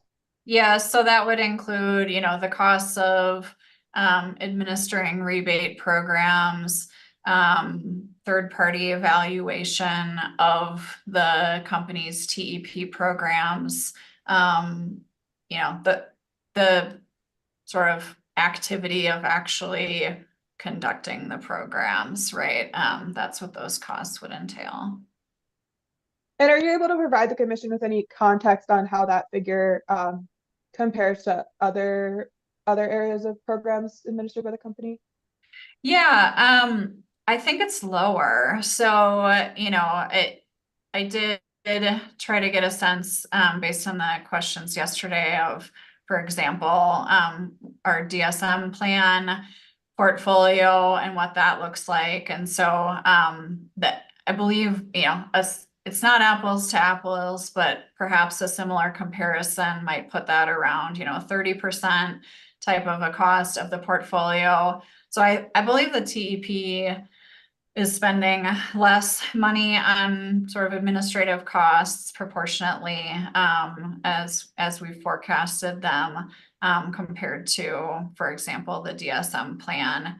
And I'll also point out that in total, those plan administration costs we're going to actually incur those costs as customers participate in the programs, right? So those are not costs that we definitely incur. So like to the example that program participation is lower than forecasted, those administrative costs would also be lower than what we've forecasted in the TEP. So that's true across the board for all categories of administrative costs? I think it's true for all of the sort of customer participation programs. I would say that advisory services is sort of a different animal because it's, more of a outreach and engagement effort, educational effort. So that one's not as driven by specific customer participation. Does this administrative cost portion of the budget include IT or software updates? Some of it does, yes. So that would be when you're looking at the budget summary table, for example, it's in that plan administration category. There are some IT costs that are capital that count as sort of an investment in a specific capital that is needed for carrying out IT work, but some of those are also O&M costs associated with IT to, for example, create enrollment processes for customers in the programs to improve enrollment processes. Those are the types of IT costs that we incur. And those are presented in the record at a plan level. Is there anything in the record that could allocate those IT or software costs to the specific programs that you're aware of?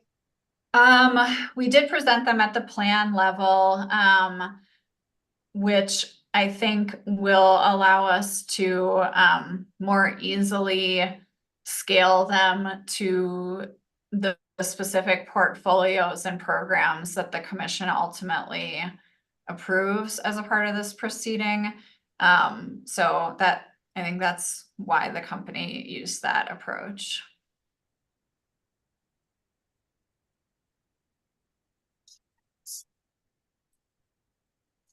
We losing people again. I think they both froze up again. Uh-oh. Hey, she's back. Miss Irwin, I think I caught your answer that was the record reflects those on a plan basis, and there's really nowhere in the record that I could look to find those IT and software costs on a program basis. That's correct. Okay. And apologies if it's my internet. I really don't know where the problem lies. So I think I'm about done. I just want to be very clear for the record, because it wasn't so clear from Mr. Eiley yesterday this. Yesterday we called it 99, but maybe it's closer to $90 million of administrative budget. From your testimony today, it sounds like the vast majority of that is O&M and won't be the company's not proposing to capitalize that. But could you first confirm if you know what percentage, if any, would be capitalized? And that's of this $90 or so million administrative budget. None. So yeah, I mean, when I looked at it, the about $90 million that I was adding up was not capital. Those are O&M costs. So those are not costs that the company is proposing to capitalize. Okay, and you generally agree that the costs that fall into this category of administrative overhead and advisory costs are costs that the company should not be capitalizing. Sorry for the double negative. Administrative costs and advisory costs should not be capitalized, correct? I would say that I wouldn't say it that way. And I do want to be clear. So the company has clearly articulated which costs and the forecasts associated with them fall into the capital category and which fall into the O&M category. For the advisory services, the majority of those, the company is not proposing to capitalize. There are costs in the advisory portfolio, and there are costs in the plan administration category that are capital costs and which the company believes is appropriate to recover as a capital cost. And neither of those two categories you just mentioned were things you added up to get to 90 million. Correct. Okay, then I have no further questions for Ms. Irwin. Thank you, Commissioner Gilman. Yes, I don't know if it's you or I, or we're sharing the same internet tubes, but I have problems the exact moment you have problems. Thanks, Ms. Dundas. Appreciate it. Commissioner Plant. Thank you, Commissioner Gilman. Internet tubes. I love it.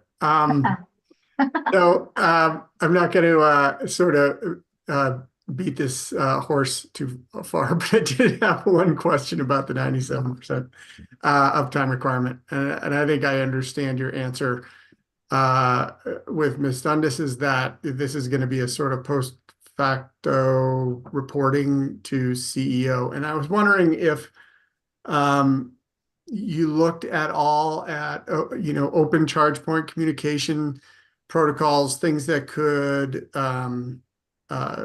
through software, basically have an ongoing monitoring of various stations so that you could actually identify when an individual station is not up and is not meeting those requirements, that there can be some corrective action taken. If that was something that you discussed at all, or if that's something that's that you considered. I don't think it's something that we've specifically considered. I would say, there's a variety of ways that the company can get information about charging occurring. I don't think that's not something that we've specifically considered.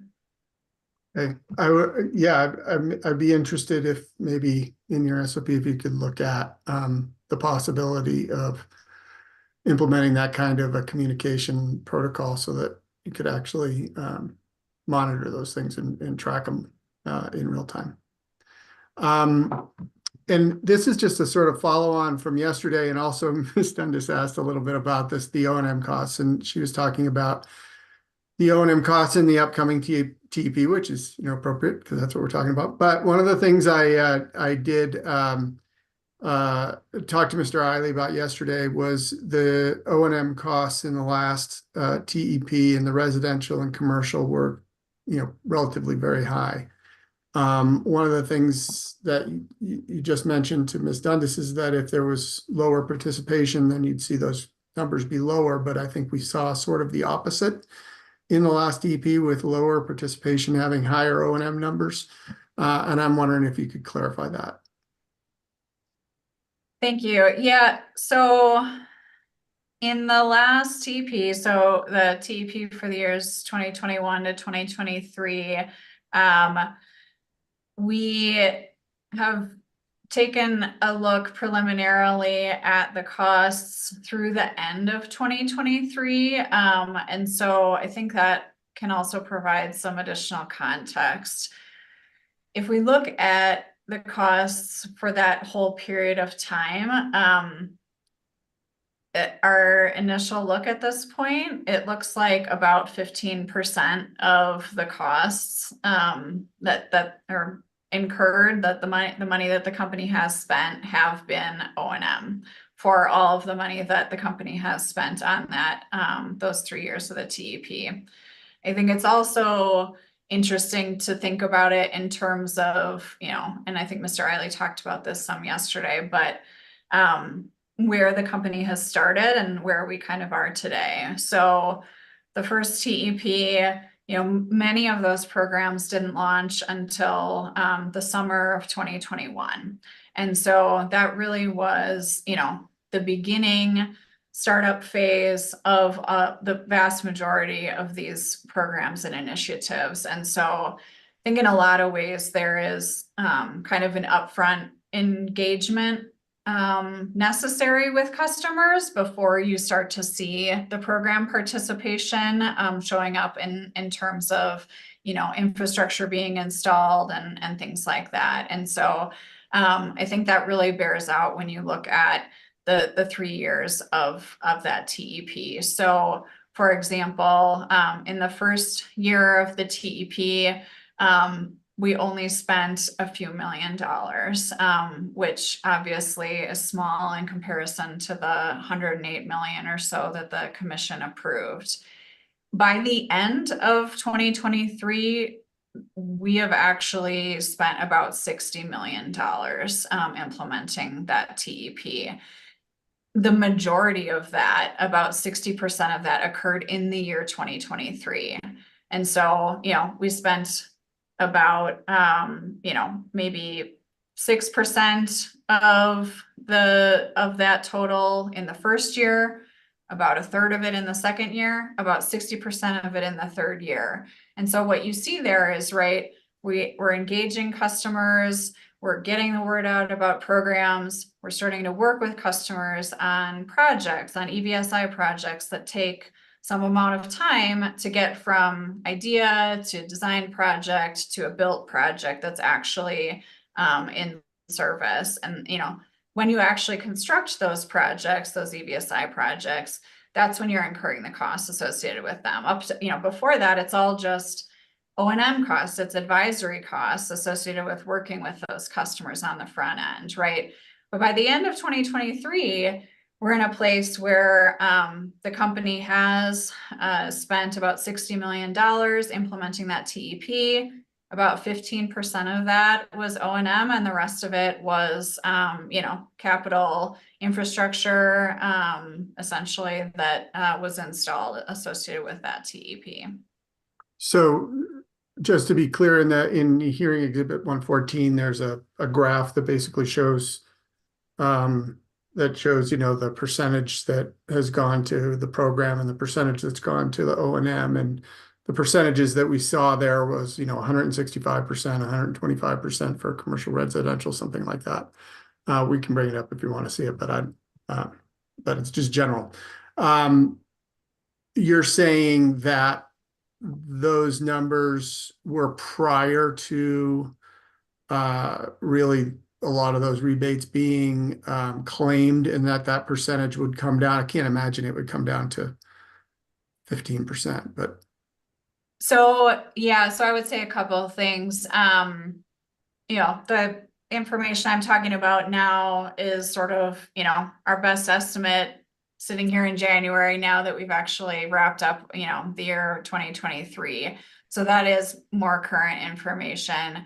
I also think that some of how we've looked at or summarized different program costs can be a little bit confusing, or at least not be in the right context, because, when I think about the TEP, it's a very holistic approach to addressing, all of the barriers to transportation electrification. So, you may see the cost to administer a specific rebate program sort of in isolation, which is, I think, the type of cost and the comparison that you're talking about and referring to. But, it's really all of the costs of the TEP together that are supporting, the build out of this ecosystem of charging infrastructure and supporting vehicle purchases, that people feel comfortable with because of the charging infrastructure, because the make-ready infrastructure is being built as well. And so I would really encourage us to think about this more holistically rather than on sort of a, program by program basis, because, I certainly would like to see, the most of the money in the TEP being, put towards rebates and infrastructure, but the O&M costs, the education and outreach are really important, and often are going to be like more front loaded, like I think we've seen in the first TEP. Okay, so just to clarify between that and what you were talking about with Ms. Dundas, where you're talking about the O&M costs, if there's not as much participation, the O&M costs would come down. What we saw was before the participation started, the O&M costs were actually quite high. So what you're saying is that you'd reach some sort of balance inflection point there, and then you'd start to see the opposite, or? So maybe to clarify what I was talking about with Ms. Dundas, I was talking about sort of the total dollars that the company would spend on O&M, not necessarily the percentages. So, you know, if the company is only processing X number of rebates, you know, there's only that much cost associated with processing that many rebates. You know, if the rebate number is much higher, the rebate processing costs are higher. So that's kind of what I was talking about with Ms. Dundas. Okay, thank you for that clarification. On the TNCs, I asked early on in the supplemental, and I think you responded to it, a question about the incentive for TNCs. And what I was thinking about at the time was, you know, if you could have a lower rate or something that would contribute to, you know, their profit margin, basically, in operating as a TNC, that would be an incentive, not just for TNCs, but for all high mileage users, which of course there's a lot more than TNCs, but talking about TNCs here. So, and I think your response was, you know, that upfront cost is the biggest barrier to EV adoption, which I think we all recognize is true. And that's why we have the federal incentive and the state incentive. One of the additional concerns that was raised by staff, and I think they referenced it today, is that there's no sort of guarantee that that person is going to stay on as a TNC driver after you've issued a rebate. And one of the things I was wondering is whether or not the company considered a sort of you know, you have your dealer, the dealer relationship where you run rebates through dealers. If you've considered the same thing with TNCs, for example, TNCs could actually administer the rebate to their drivers over a period of, say, a year. And there would be some for the TNC for getting that person into an EV, but also there would be a sort of an ongoing benefit to the TNC driver, which would ensure that they at least participate in the program for, you know, let's say a year. If that's something that you considered at all, or if that's something that you might consider as a way to sort of thread that needle in terms of incentive and certainty. Yeah, so yeah, as I discussed in testimony, you know, I think we're most focused on that upfront cost barrier and doing as much as we can for that. I would say that you know, the benefits of getting a driver into an EV, you know, helping to address that upfront cost barrier, you know, the environmental benefits associated with that car are going to persist whether or not that TNC driver remains a TNC driver, for example. So, you know, I think while they are eligible to get that rebate, I would expect they would, you know, not immediately quit driving for that service upon receipt of that rebate. But we do plan to report on that regularly to the commission and have articulated that in the settlement terms. So, you know, I think this is a situation where if that becomes an issue that, you know, drivers are not staying on that platform, are not continuing to drive regularly, you know, I think we'd get information about that and could discuss, you know, potential program modifications at that point if that becomes an issue. But I would also say that, you know, the benefits of having that EV on the road are still going to be there regardless of whether that driver is on the platform. And so I think that, to me, that puts us in a place where we want to make sure that we're encouraging people to take advantage of that and participate and get into an EV in the first place. Okay, thanks. And I did ask Mr. Eiley about this yesterday, and he wasn't sure. But in the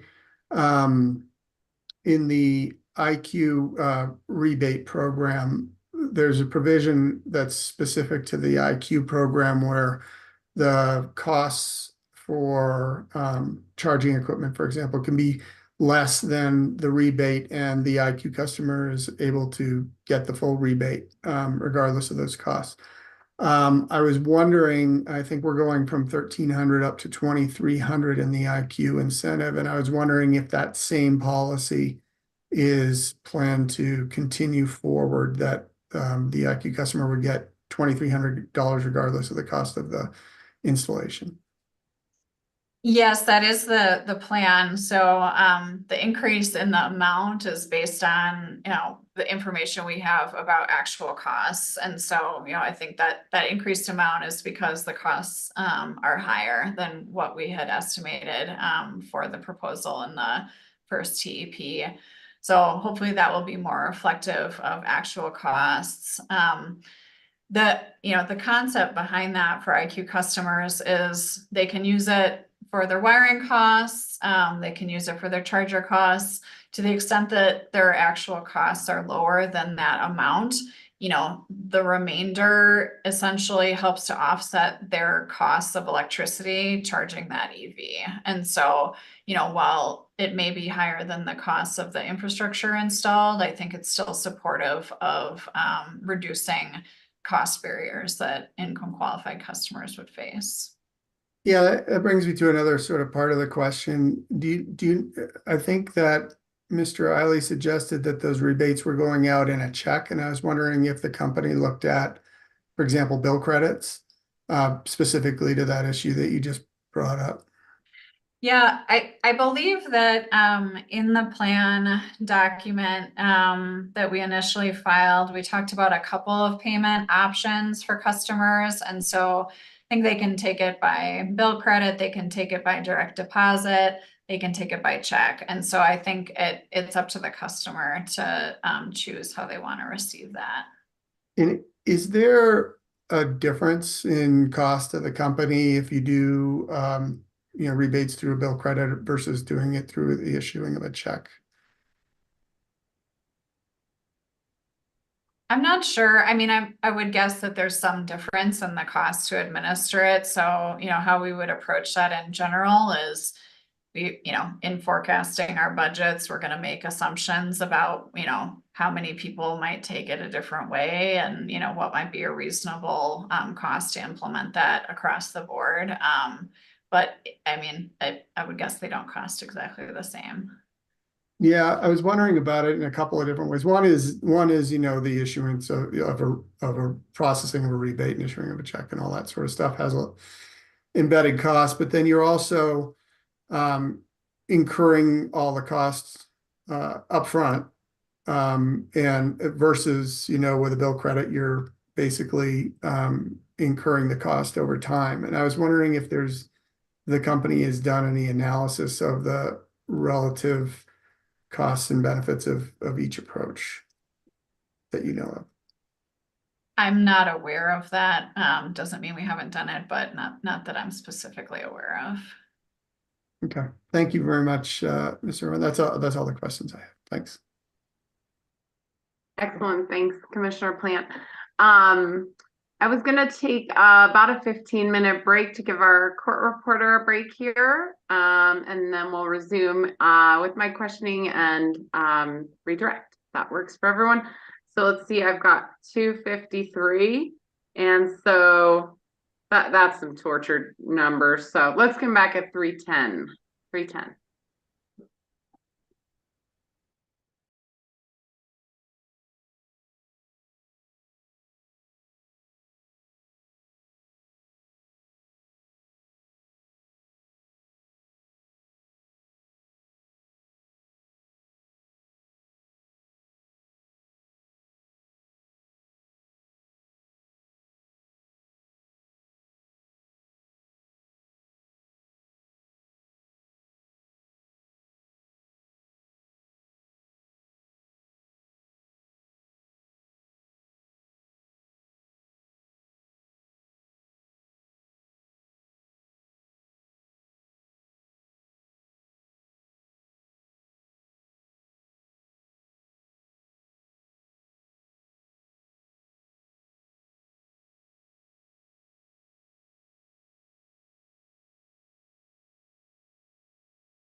And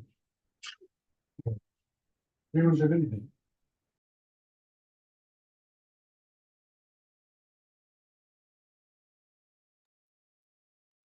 All right, sorry for the slight delay. I had a full reboot, so I've lived 5 lives since we last saw each other. Do we have a court reporter here ready to go? Yes. Okay, thanks, Harriet. Commissioner Gilman, Yeah. we have one small clarifying question or procedural matter. I don't think it's been, there were some questions that came up that had potentially been referred yesterday to witness Mr. Ryan Austin, apologies.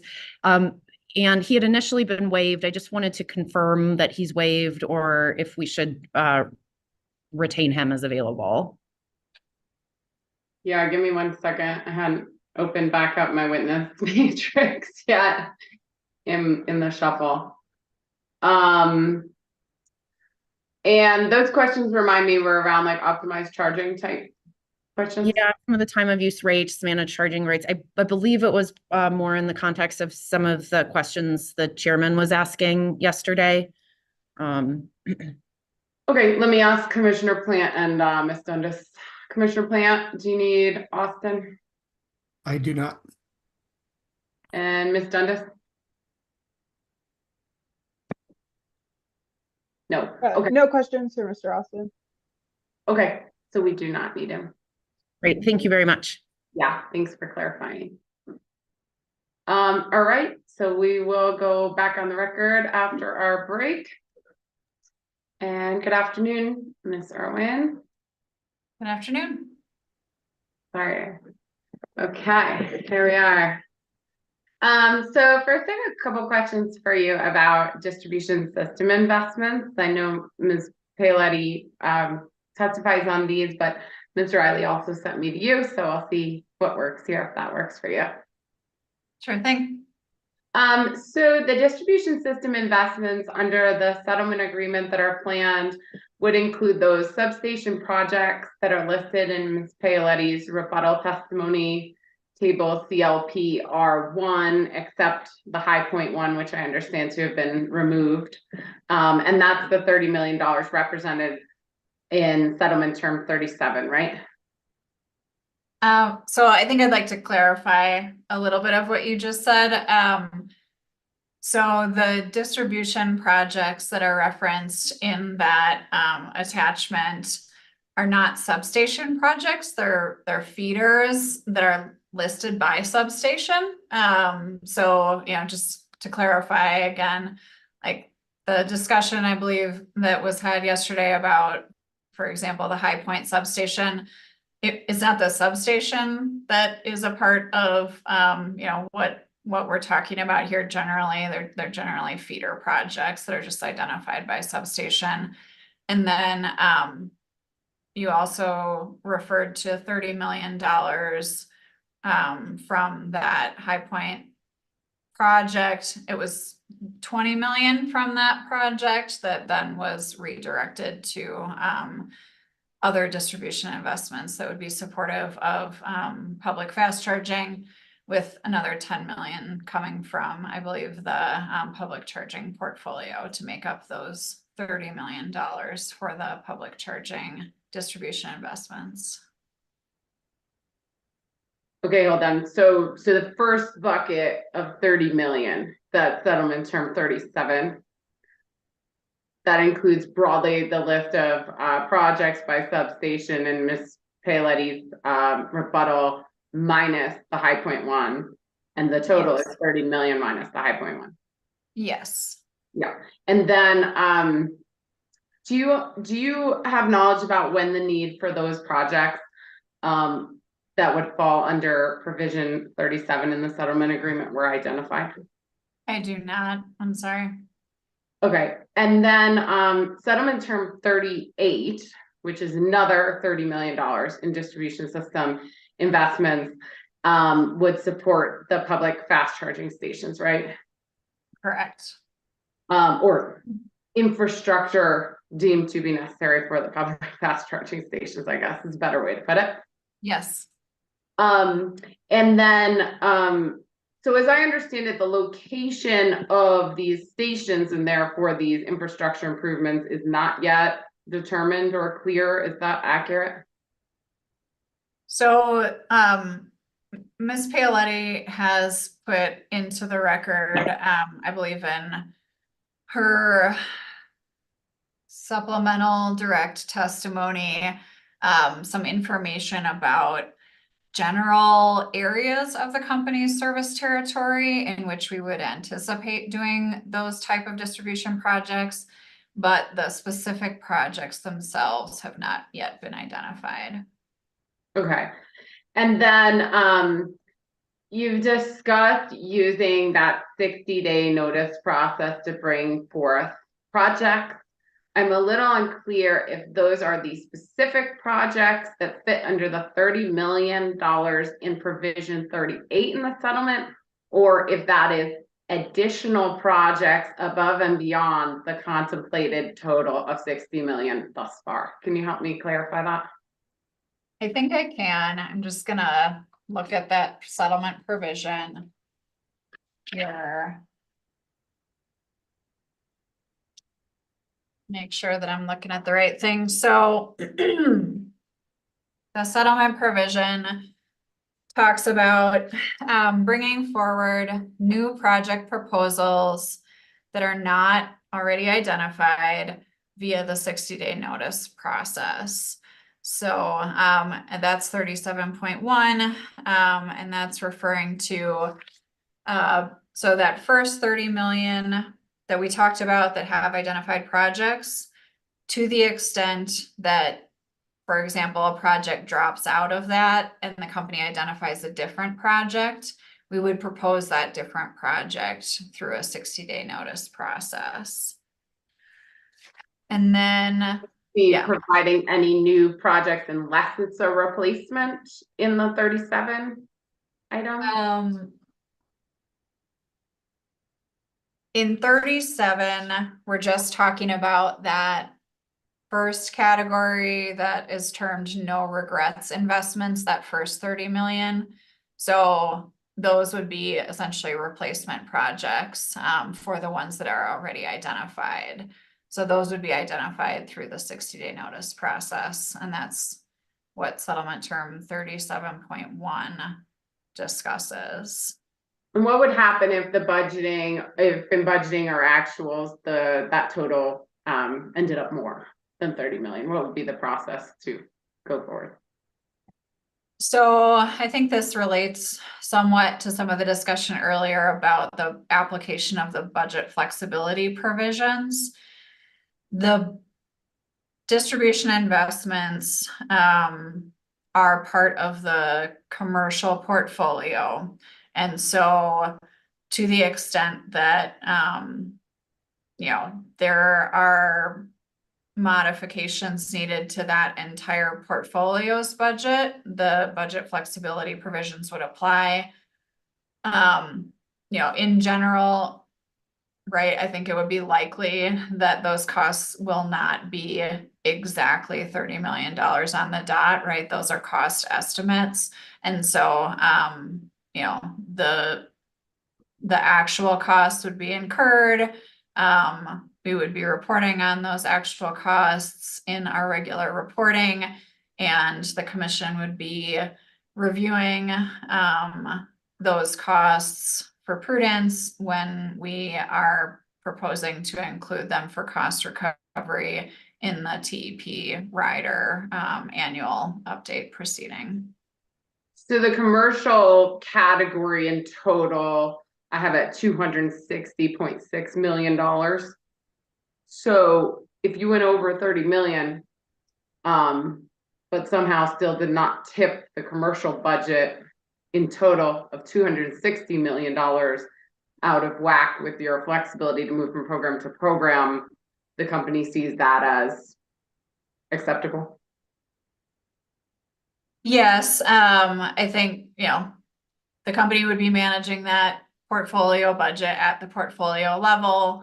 I think the settlement provisions and the specification of a particular budget for that type of investment creates a certain expectation that actual costs would resemble those costs as initially estimated. And so I think that really comes into consideration when the commission reviews whether it's appropriate to include those costs in the TEP rider.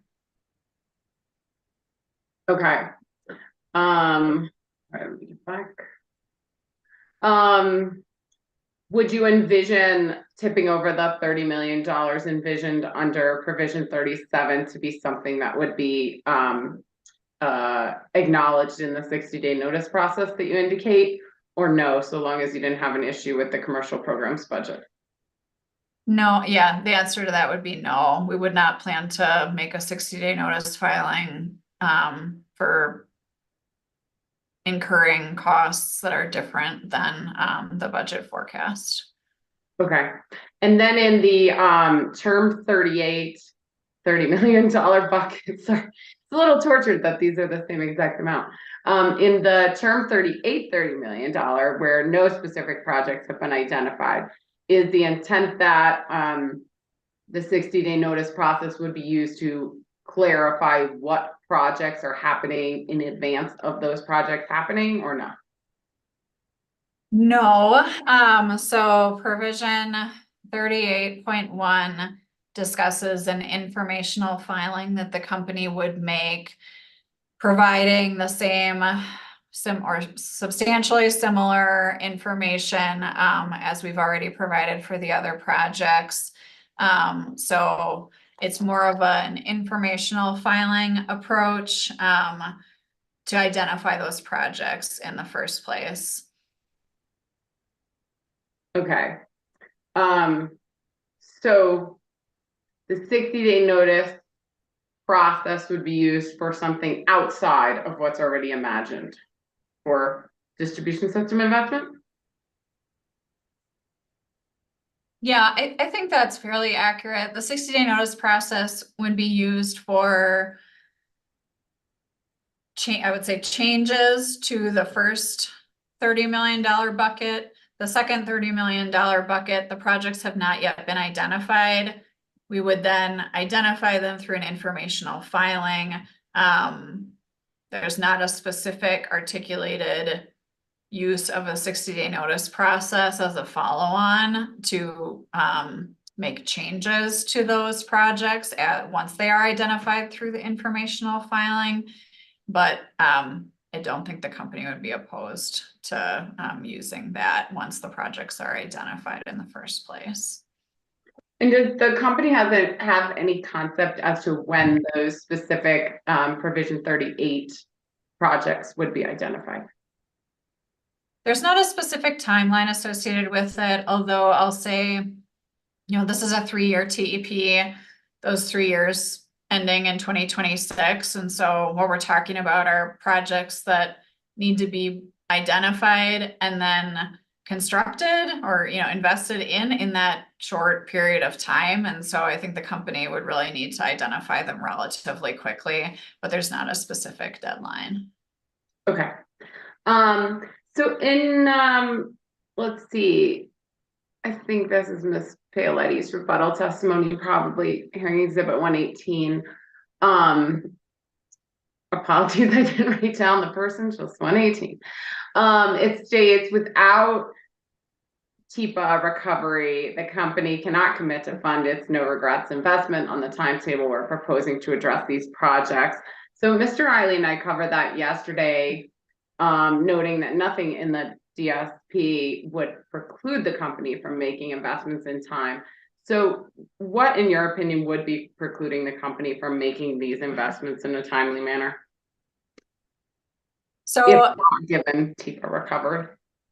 Thank you. I think Ms. Paoletti will probably be able to also address this. However, I'll say the nature of these investments are such that we don't have a specific customer connection request that we're responding to. And so, the typical way that the company makes distribution investments is in response to requests for service.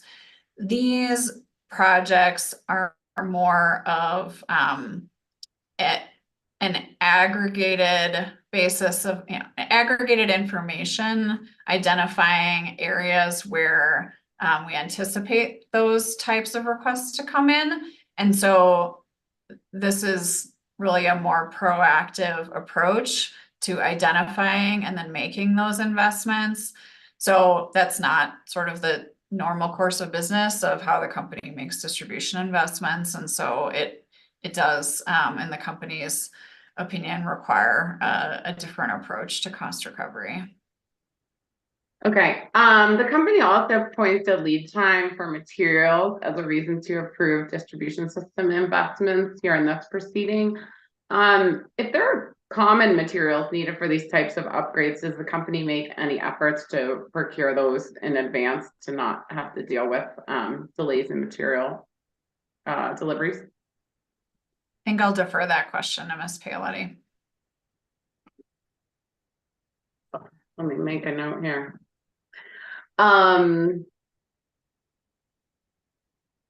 If the commission were to approve that funding for the distribution upgrades as discussed as part of the settlement agreement, can you describe what opportunities the commission and other parties would have to review the prudence of such investments?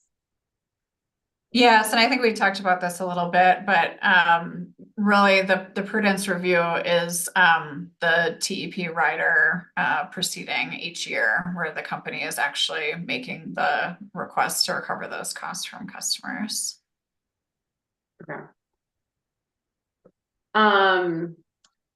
So for the EVSE, looking at the program where a customer has a monthly payment in exchange for a charger in their garage or at their premise, including the installation and maintenance of that.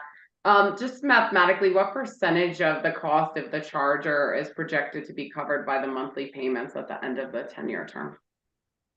All of them. So that the customer pays for the cost of that equipment. Plus some extra, presumably? Plus, built into that cost is a recovery of anticipated operations and maintenance associated with it. So that it's intended to cover all the costs associated with it. Okay. And at the end of the 10-year period of that agreement, who owns the charger under the company's proposal? The company by default would continue to own it. However, the customer has the option to take ownership of that equipment at the end of the 10 years. They also have the option to buy it out early if they would like to do so. Okay, so at the end of the 10 years, is that a free option to the customer to take over ownership at that point? Yes, I believe so. How's that option kind of made known to the customer who's paid for the full cost of the charger? It is in the terms and conditions that the customer agrees to when they first sign up for the program. Okay, so what sort of notice do they have to provide you, or what do they have to do at the end? The company hasn't been running this program for 10 years yet, so I don't think we've gotten to the point where we need to make a specific plan as to how to address that. But happy to discuss that in a future TEP plan. Okay, so if the customer does not take some sort of proactive action at the end of the 10-year term, and in your view, the company retains ownership, does the customer keep paying a monthly fee? Yes, they do. And that would cover continued operations and maintenance of the equipment and the potential for the company to need to replace that equipment if it fails. Okay. So in my recollection, the commission determined in the inaugural TEP that the customer should own the charger at the end of the 10-year period, especially given the economics and that the customer had essentially paid for the entirety of the charger. So do you think this system complies with that directive? I believe it does, while also meeting customer expectations where some customers do not wish to take ownership of that equipment. And so I think it's the company's position that that should be the customer's decision as to whether they would like to own that equipment. Right, but the customer's decision is buried in terms and conditions that they read 10 years prior, right? That's where they would first probably read that provision.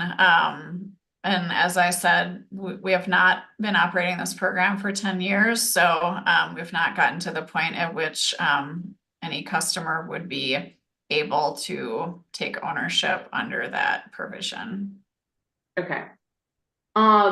So turning to the budget shown in the settlement agreement, I think it's listed as table 2 in the settlement agreement, but I've lost all of my windows, so I'm going on my best efforts here.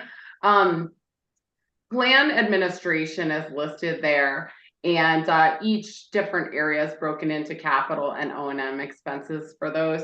And under the plan administration, the capital total is 34.5 million and the O&M is 11.7 million. Do you see that? I do. I am just curious, what is so expensive in terms of a capital investment for plan administration that it makes up 3/4 of the plan administration budget? Those are all capital costs associated with information technology systems. So, so those are, right, the IT systems, the billing system, other technology that the company needs to acquire in order to carry out enrollment processes, billing processes, customer journey through our programs. That's what that represents.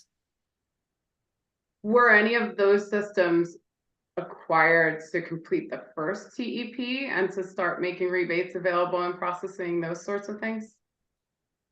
We have acquired, or we have incurred costs like that. These would be new costs that the company would be incurring to implement changes to the programs, implement new programs, improve the customer experience and enrollment in these programs to be able to increase enrollments. I think, you know, the chair talked yesterday some about desiring higher enrollments in managed charging, for example, and, you know, anything that we can do to make the participation in these programs smoother through investments in our IT infrastructure. Those are the things that we would be doing with that budget. Okay, and I'm certainly supportive of you having an adequate IT budget. I just didn't envision an adequate IT budget, not even for a brand new plan. For a second version of a plan is $34.5 million. So is there any itemization of what sort of IT solutions we're talking about and what they cost located in the record? I don't believe that there is a ton of detail in the record. I'll say, you know, many of the company's programs that it has been implementing through the first TEP were launched with essentially completely manual processes.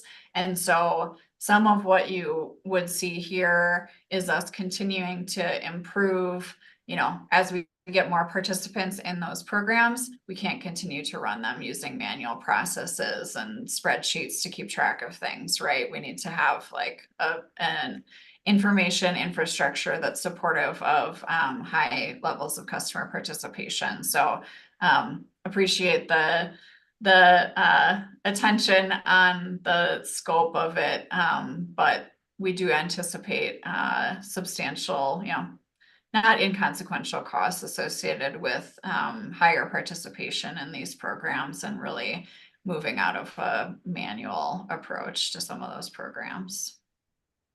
And can you describe the process the company used to come up with this estimate? And I'm sorry to keep wrangling on it, but 3/4 of expenses for plan administration being capital is difficult to understand. Yeah, I think at a high level, we looked at historical program administration approaches for both TEP programs and other types of customer programs that the company has run for a number of years, and tried to look at, you know, what is the proportion of costs necessary to spend on IT infrastructure to run programs like this. And so it's more of a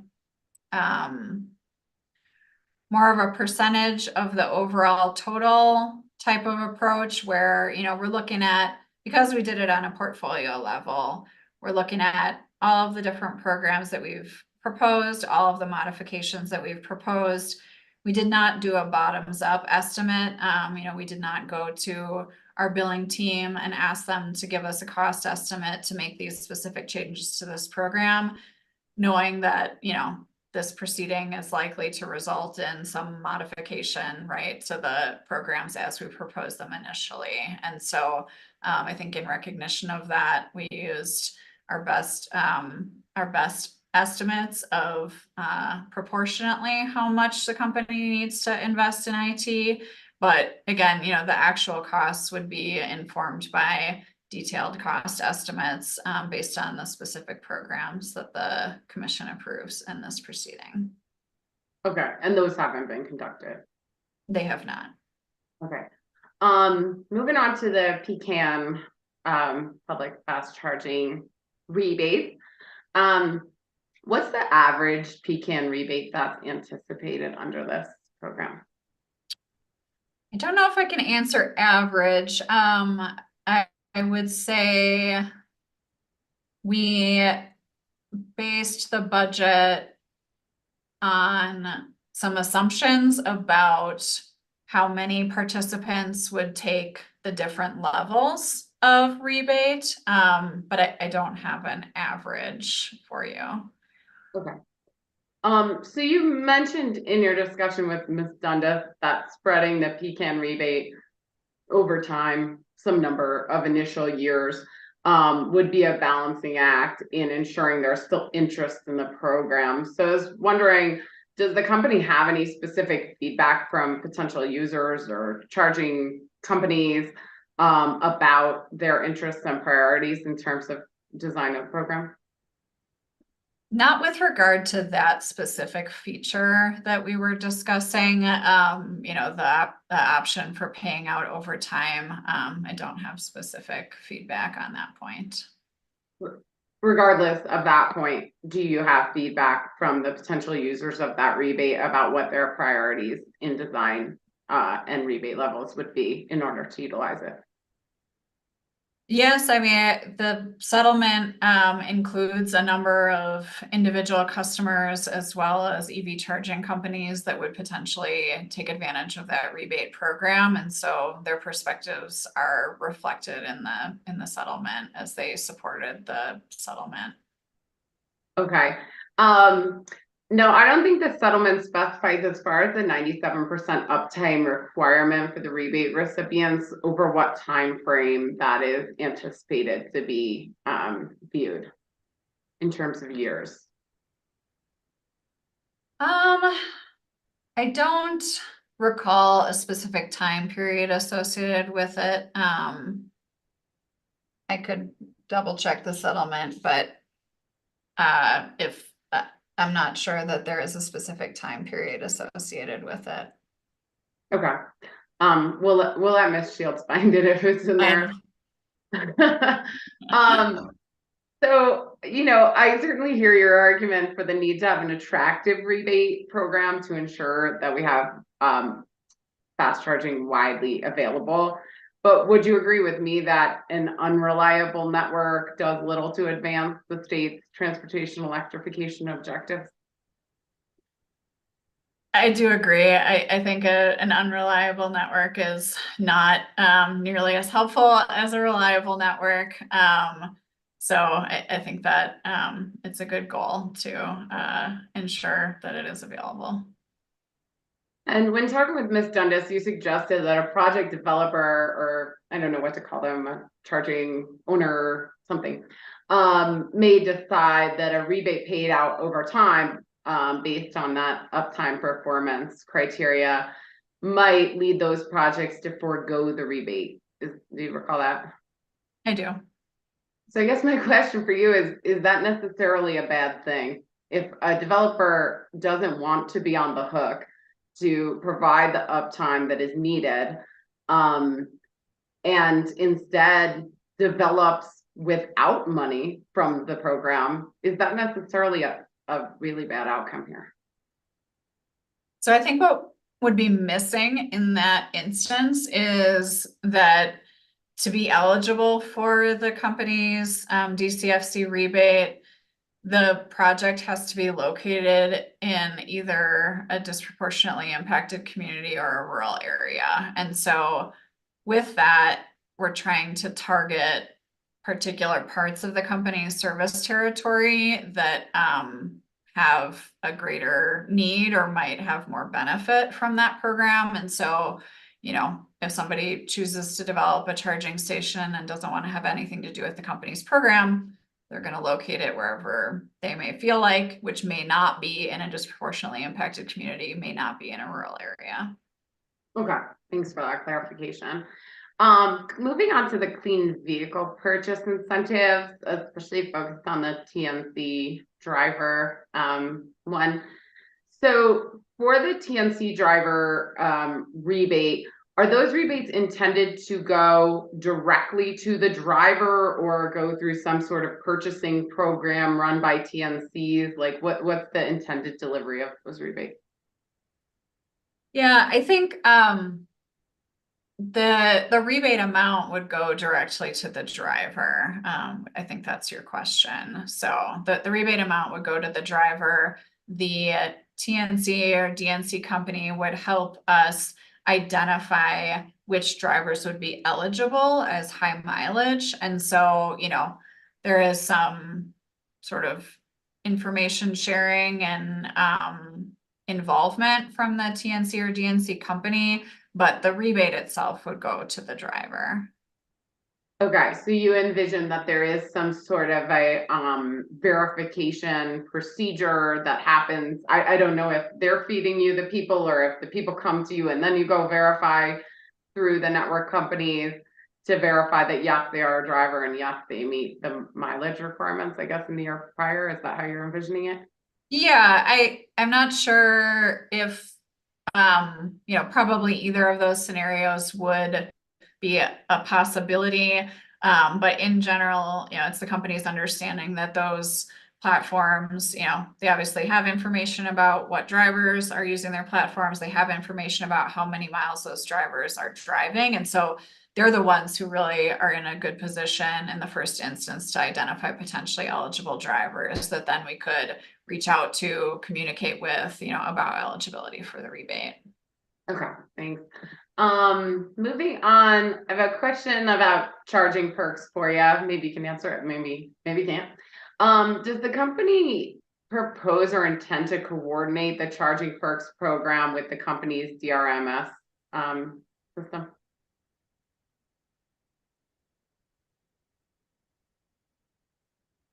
I don't think I should answer that. I think I'm not the right person off the top of my head to answer that one. I'd have to refer back to some of our other testimonies. Who do you think's the right person? I would say, you know, Mr. Austin, who you've waived, would be the witness to address that more specifically. So that would be Mr. Guen's testimony that he's adopted. Okay. So when you were talking with Ms. King about the 25% budget flexibility provision, you characterize that essentially as a safeguard to ensure that the company is not an impediment to program growth, to ensure the programs can grow at the rate the market essentially wants them to, right? Correct. So in reading the company's testimony, candidly, it seems clear to me that the main impediment might actually be the distribution system and needed upgrades there.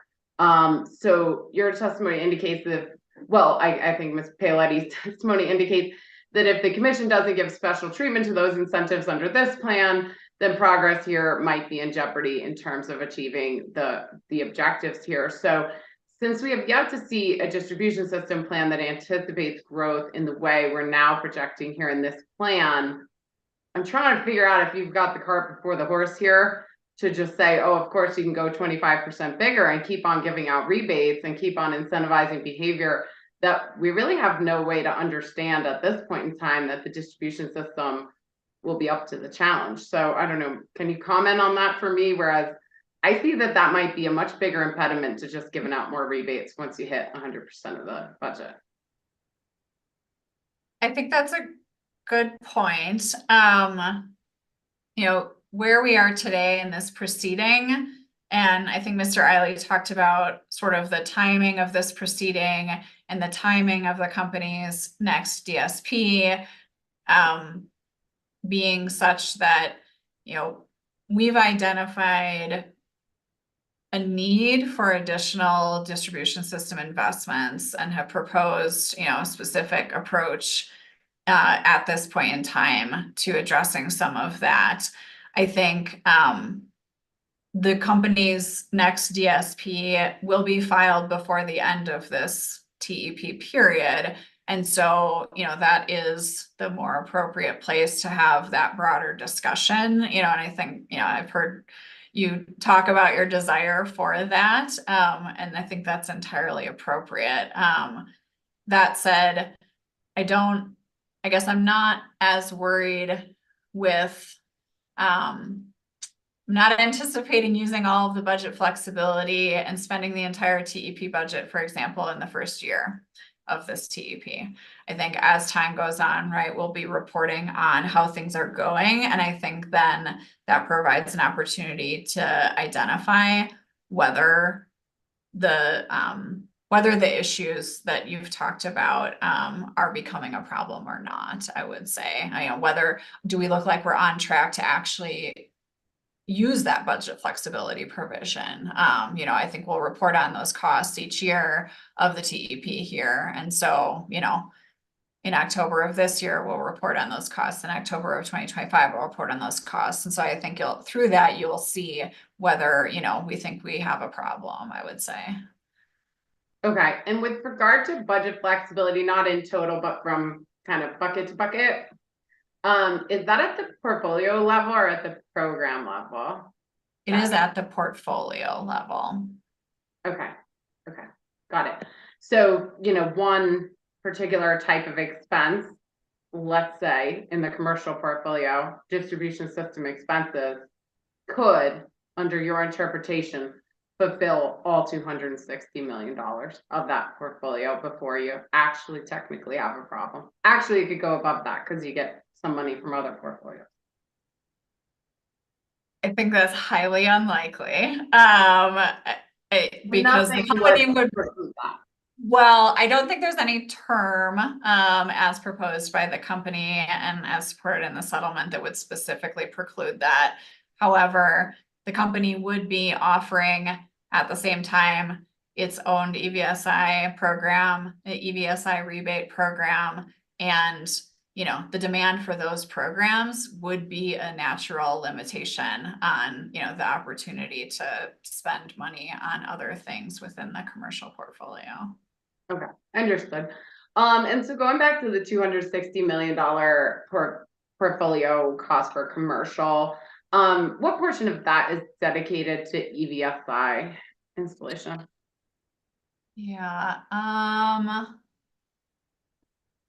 So I am seeing about 117 million for the company owned EVSI and 39 million for the EVSI rebate program. Thanks. You got my next question too. How did the company determine that 39 million is the proper proportion in its commercial program to make available for rebates for customers who use their own contractor for that EVSI work? That's the level of funding that was supported by all of the settling parties through the settlement. So that amount was identified through the settlement process. Okay. Does the company anticipate conducting any verification activities to see if the EVSI is in place and providing service in advance of providing those rebates?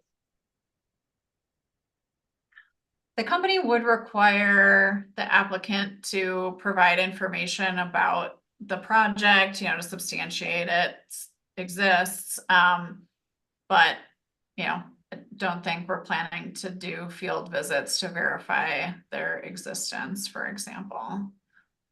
Okay. And does the company intend to make any kind of minimum provisions or minimum warranties on that work in order to make the rebates available?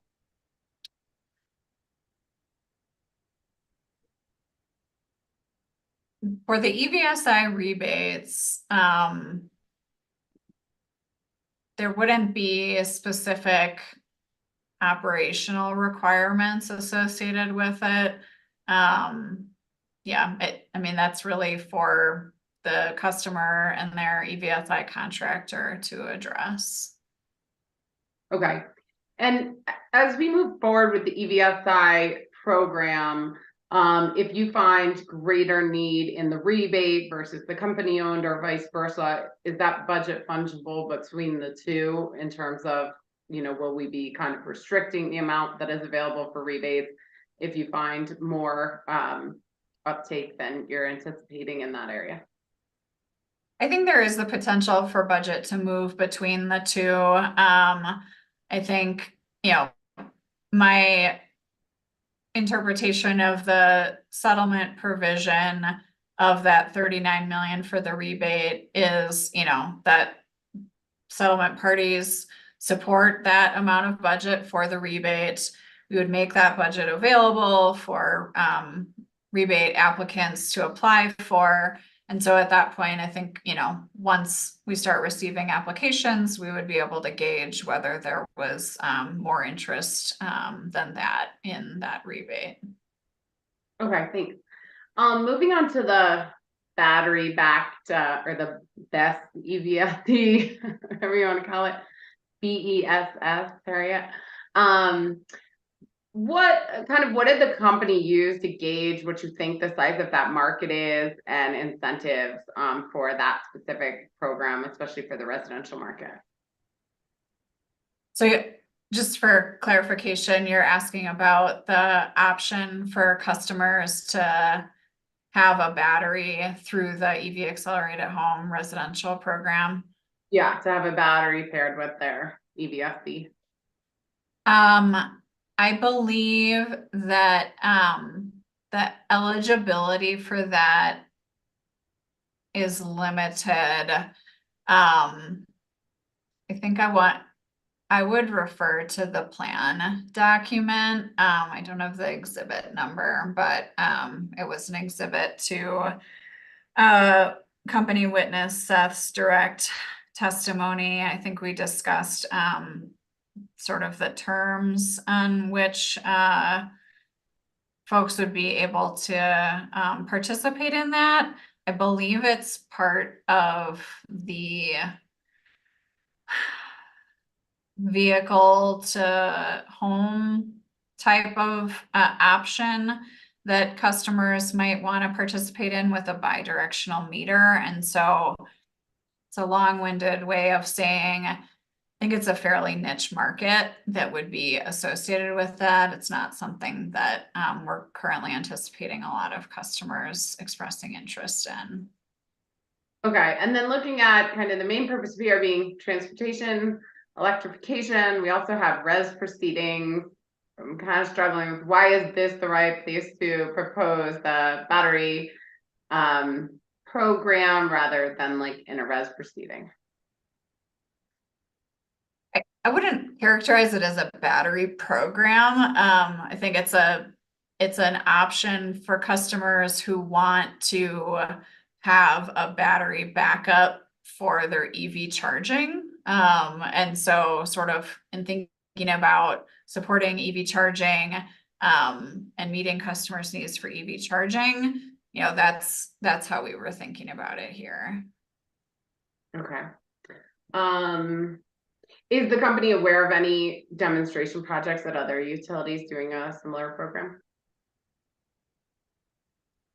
Not off the top of my head, no. Okay. I think that's all I've got for you. Thank you. Enjoy your afternoon, and Ms. Shields, I'll turn it back over to you. Yes, ma'am. Thank you very much. All right, Ms. Irwin, I have some questions. I am going to, for the most part, work backward from some of the most recent questions that you had with Commissioners Gilman and Plant, and then a couple questions on cross-examination from CEC and staff. You had a question from Commissioner Gilman. I think the question was something along the lines of whether we were putting the cart before the horse on charging station rebates, given the potential distribution investment that's needed. Do you remember that exchange? I do. And what I wanted your perspective on is, under the settlement agreement, would rebates, or even could rebates, be given for a charging station if there was a technical impediment on the distribution system, for instance, to being able to in-service that charging station? No, as we discussed some earlier, a charging station would not be eligible to receive the rebate until it was placed in service. Okay, and we will come back to that question in just a little bit. If we could pull up hearing exhibit 121, which is the settlement agreement.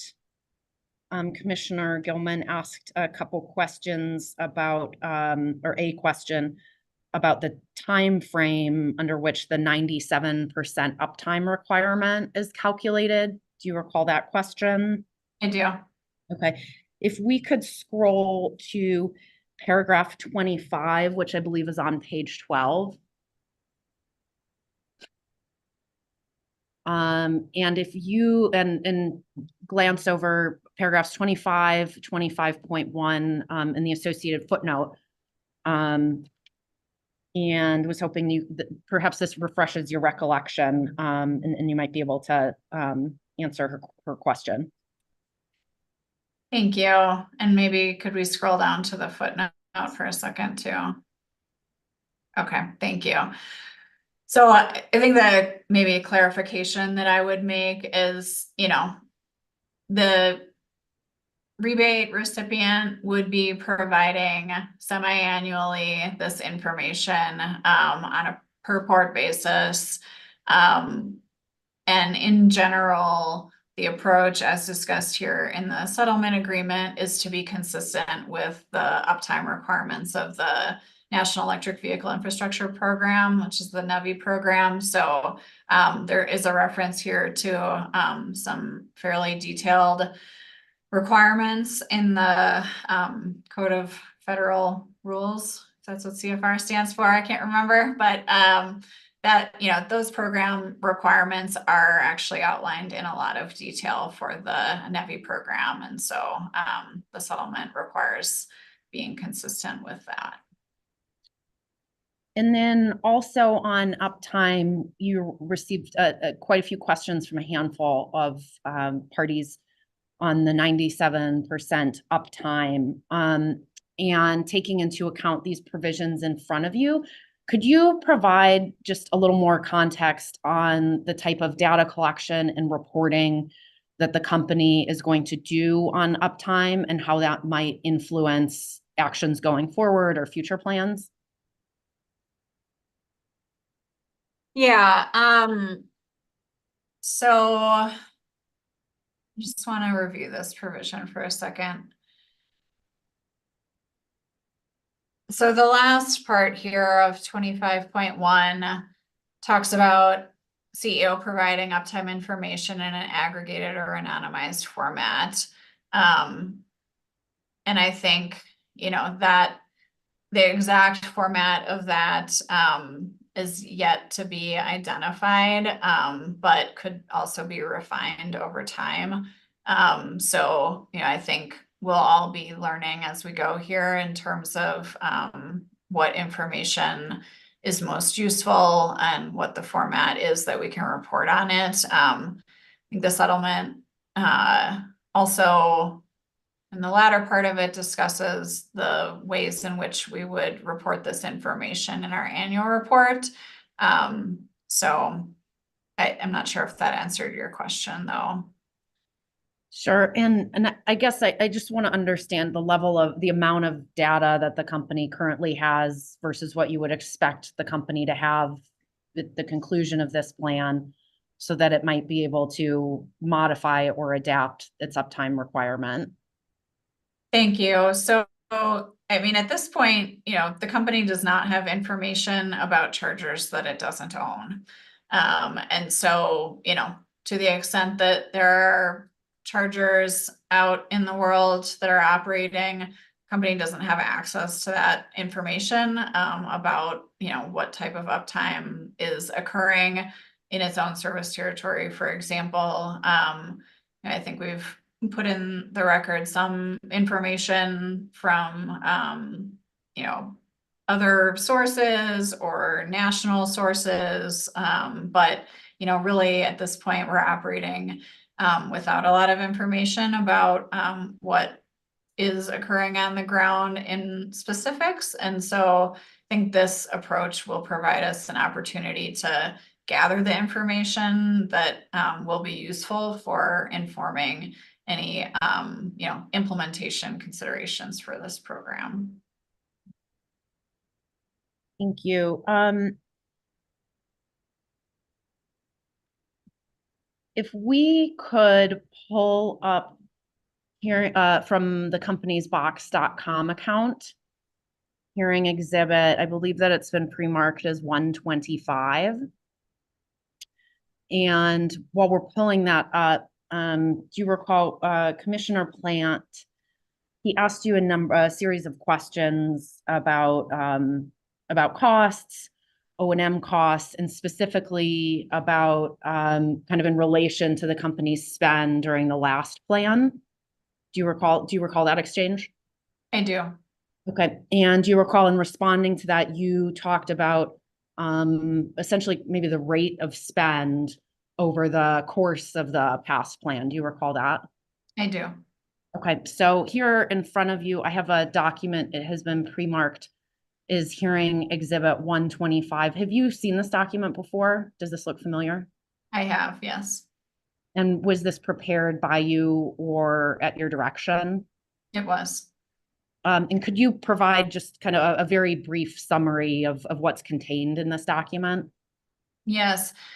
So this summarizes program participation for the entire period of the company's 2021 to 2023 TEP by portfolio and program. And I'd like to move for admission of this hearing exhibit into the record.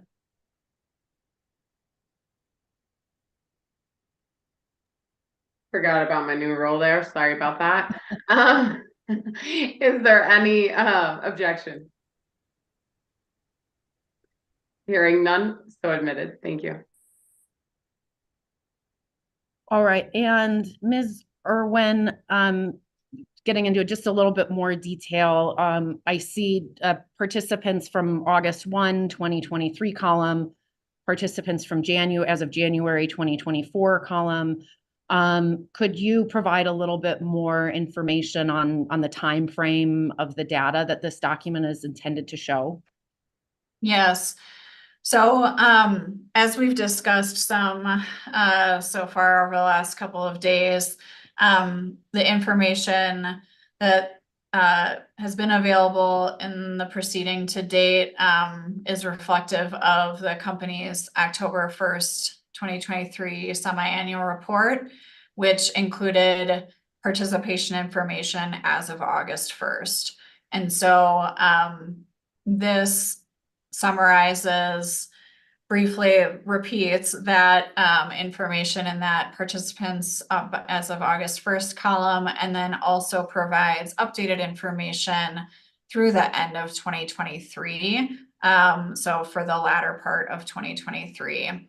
And then finally, the rate of growth in participation over that period of time. So, you know, we can see that there's been growth in almost every single program, and very substantial rates of growth, and very substantial numbers of additional participants in some of the programs in particular. So for example, I think that EV purchase and lease rebates has seen very substantial growth since that August mile marker, as well as all of the company's EVSI programs, the multifamily housing EVSI programs being shown in the multifamily portfolio, and the commercial portfolio, including several different EVSI programs that the company is now all combining in this next TEP into one overarching EVSI program. Thank you. And are there any other highlights from this document you'd like to point out? Otherwise, it will be available in the record. I think that's those are the main ones. You know, I think it seems very relevant to you know, understand where we stand in terms of implementation of the first TEP. And so, you know, with this, I see really we've had continued growth. And, you know, while we talked earlier, and I talked with Commissioner Plant about sort of the front end of standing up all of these programs at the beginning of the company's initial TEP, we're really starting to see a number of these programs take off. And so really encouraged to see the higher levels of participation, higher levels of infrastructure and rebates going out the door here in really the last part of 2023. And, you know, I think that that's consistent with the budget discussion that I had with Commissioner Plant earlier, where, you know, about 2/3 of the spend in the first TEP was coming in the year 2023. And that's really reflective of a lot of activity, honestly, since August even of 2023. So really, really excited to see this program participation increasing. Okay, and circling back, you just brought up budget. You had some discussion with Commissioner Plant as well as Ms. King from Colorado Energy Consumers about the budget and some of the budget flexibility. And from a market development standpoint, could you share kind of concerns that you might have if the company had insufficient budget to accommodate certain programs such that it had to close programs during an active TEP?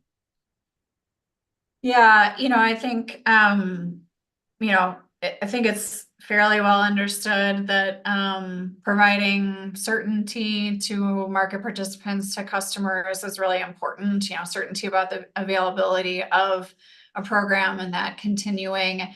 And so, you know, one of the things that we have seen in the company's initial TEP is that, you know, we had the multifamily as a standalone portfolio with a specific budget. And then even considering the budget flexibility provisions that were in place for the first TEP, the company actually had to slow down on customer projects in order to stay within the budget terms of the initial TEP through the end of 2023. And so I think we've talked some, and Mr. Eiley talked about it some yesterday, about demand for the company's EVSI program and how the company has a really substantial pipeline of interested customers to the tune of about $80 million already identified, $80 million worth of projects. I mean, those are projects that the company has already identified during the course of its first TEP. And frankly, some of them we had to slow down on doing those projects until we got through the end of 2023 in order to comply with the budget provisions of that first TEP. So that's something that, we don't want to be in the position of slowing down customer projects, but in order to comply with those budget provisions, that's what we had to do. Thank you. You got a handful of questions that I describe as kind of more implementation related questions. And so for instance, you talked with Ms. King a little bit about the 60-day notice process. Do you recall that? Are you familiar with the 60-day notice process? I do recall that. Okay. And if we could go back to hearing exhibit 121, page 4, paragraph 1. Something that I'd just like to clarify is in the settlement agreement could you help look at maybe at paragraph 1 and tell us a little bit about how the settlement agreement relates to the company's plan and direct case and previous filings that have been made in this proceeding? Yes. So as the first provision of the settlement states here, the settlement supports approval of the company's direct case as modified by its rebuttal case, and then any further modifications in the settlement agreement. And so I think in looking to what all the terms of the settlement are, it's important to understand that it essentially, it is all of the company's direct case as modified in rebuttal and then as modified in this settlement. Thank you. So in the context of the 60-day notice process, which is referenced in various points through the settlement agreement, or do you recall, I know it was not your testimony, but do you recall that Mr. Eiley provided direct testimony explaining the proposal on the 60-day notice process? I do recall that, yes. Okay. And without bringing it up in the screen, it's your recollection that process is spelled out in the company's direct case, correct? It is. And do you recall Ms. King, she asked you some questions indicating as to whether or not there was discovery or sworn testimony that occurred through the 60-day notice process. Is that right? She did ask that, yes. And do you recall generally about the 60-day notice process, what specific process is available in the event that staff has concerns with a 60-day notice filing? Yeah, so as you noted, that process is detailed in Mr. Eiley's direct testimony. And I would note that, as I mentioned earlier, if commission staff has the opportunity to contest a 60-day notice that the company files by filing a notice of deficiency. And once that happens, if that happens, that goes to the commission, and the commission then decides whether it would like to open a litigated proceeding. And so if at that point the commission did decide to open a litigated proceeding, then discovery and substantial additional process would apply. And so given some of the implementation questions and issues that came up, we're talking about rebates for TNC, IQ rebates, the 97% uptime. Could you talk a little bit about some of the potential value add that 60-day notice process may provide for implementing this plan? Yeah, so the company has a lot of opportunity to continue to receive input from stakeholders as it's implementing these programs.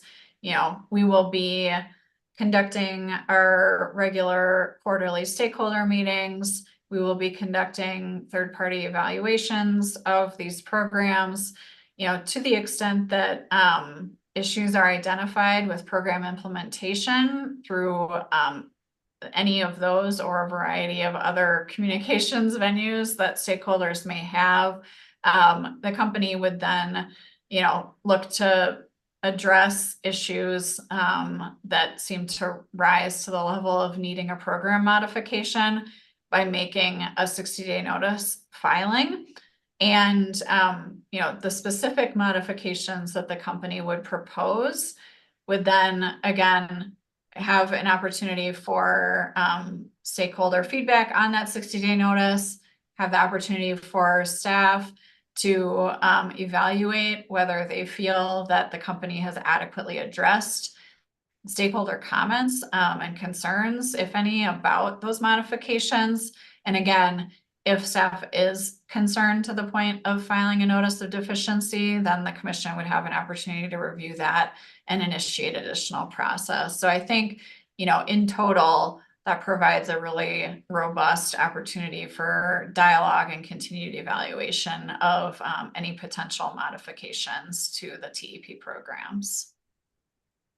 Thank you. And I think hopefully only two more clarifying points. If we could pull up hearing exhibit 704, that is the cross answer testimony of Mr. Jester from Sierra Club. And while we're pulling that up, you had an exchange very, very early on with staff counsel, Ms. McLaughlin, regarding the cost over the life of rebates, if the rebates are allowed, if there's a return. And if we could scan to page 14, lines 9 through 20, and do you recall indicating that perhaps there was some additional evidence in the record contesting Mr. Haglin's analysis? Yes, I recall that. Okay. And if you want to take a moment to review this, does this testimony, is this what you were thinking of or referring to? It is. And then, thank you. No further questions on this. Last, very early on, you were asked, Ms. McLaughlin asked you some questions about the timing of when rebates for DCFC would be issued. And if we could pull up hearing exhibit 115.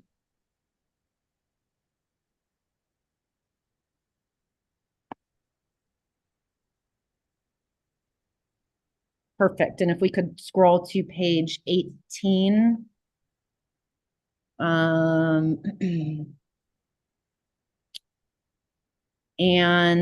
I wanted to give you the opportunity to look at this testimony and see if, or let us know if this provides some clarity as to the timing of DCFC rebates and the timing of the issuance.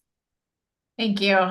Yes, I think this is the provision that I took a substantial amount of time searching for earlier, and was in fact all the way back in my rebuttal testimony. So as we talked about a moment ago, the settlement incorporates the company's direct case as modified by rebuttal and then as further modified in the settlement. And so in our rebuttal case, we did propose something different than what we initially introduced in supplemental direct for the DCFC rebate program. And so what we're looking at here is the clarification that I was hoping to find, that the company is specifically planning to only administer DCFC rebates upon completion of construction of the charging equipment.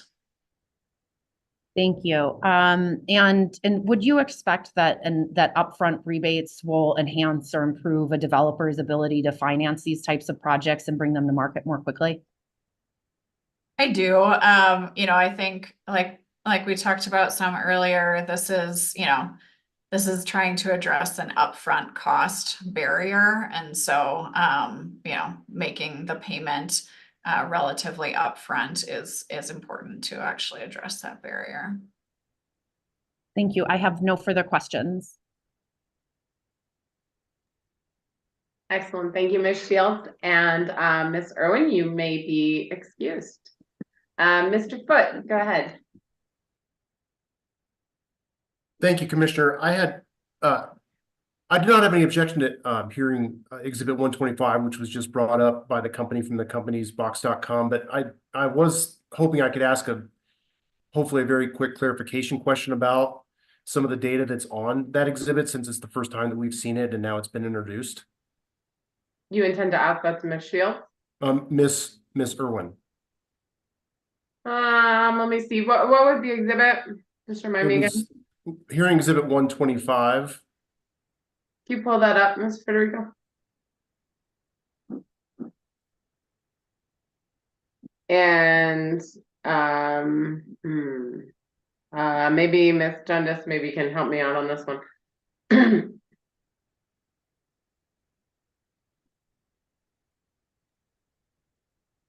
Sorry, Commissioner Goldman. I think this is a late breaking of, essentially you could consider it a late breaking objection to the admission of the exhibit, and it's under your discretion whether to allow Mr. Foote to pose this question.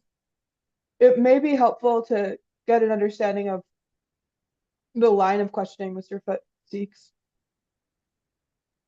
All right, stay live and don't take another bite, Ms. Dundas. Go ahead, Mr. Foote. Maybe you can let us know what your specific, potential objection or question was here. Yes, the question is about the designation of ports active in the commercial EVSI part of this table, and whether that means the number of ports or the number of EVSI projects that have been installed. I'm just trying to figure out exactly what this designation means.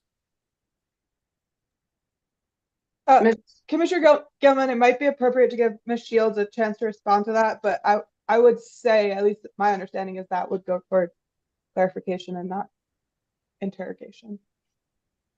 Ms. Shields, do you happen to know the answer to that question, and or would you have any objection to us just getting that clarification from Ms. Irwin? I do not know the answer. If the scope of the issue, if it's limited to what Mr. Foote just raised, I am comfortable putting that to the witness.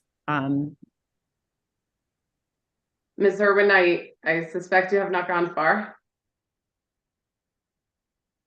Do you understand you're still under oath? I do. Thank you. If you could, I have Mr. Foote just rephrase this question for you, see if you can just provide us with that clarification while you're here. Yes, thank you very much. I appreciate the latitude, Commissioner.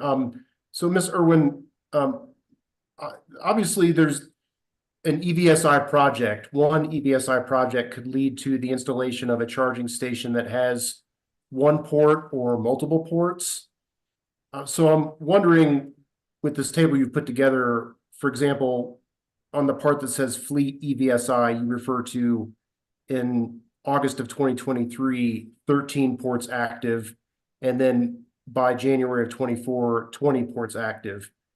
Does that refer to the number of EVSI projects that have been installed that now have charging stations with active ports, or does that actually refer to the raw number of ports that are really active as a result of installing these charging stations?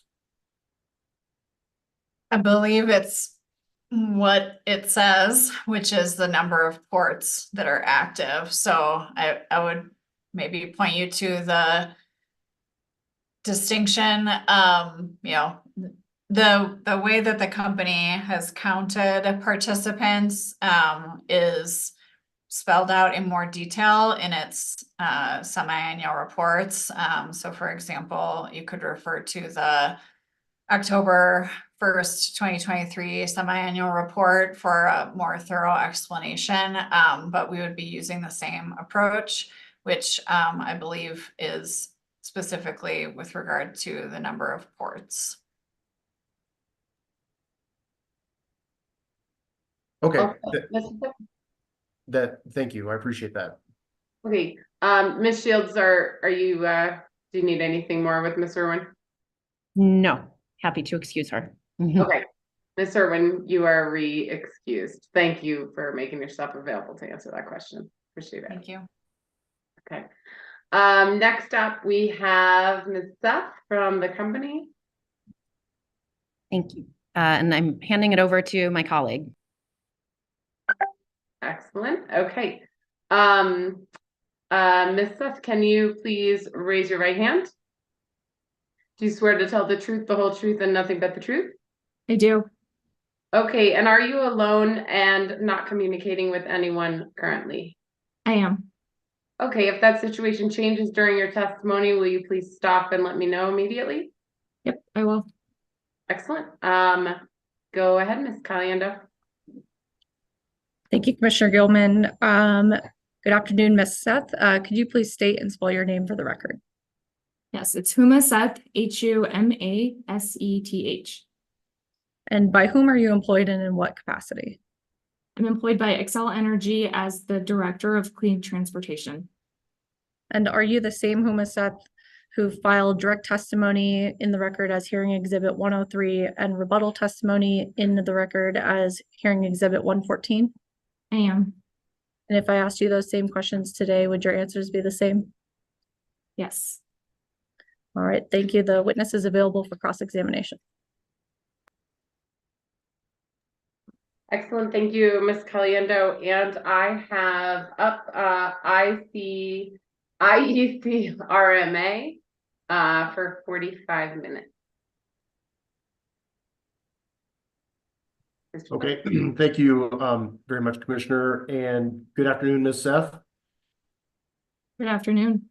Michael Foote on behalf of the Independent Electrical Contractors, Rocky Mountain, and I want to pick up from a discussion we had with Mr. Eiley yesterday about the company's selection of electrical contractors for company-owned commercial EVSI installation.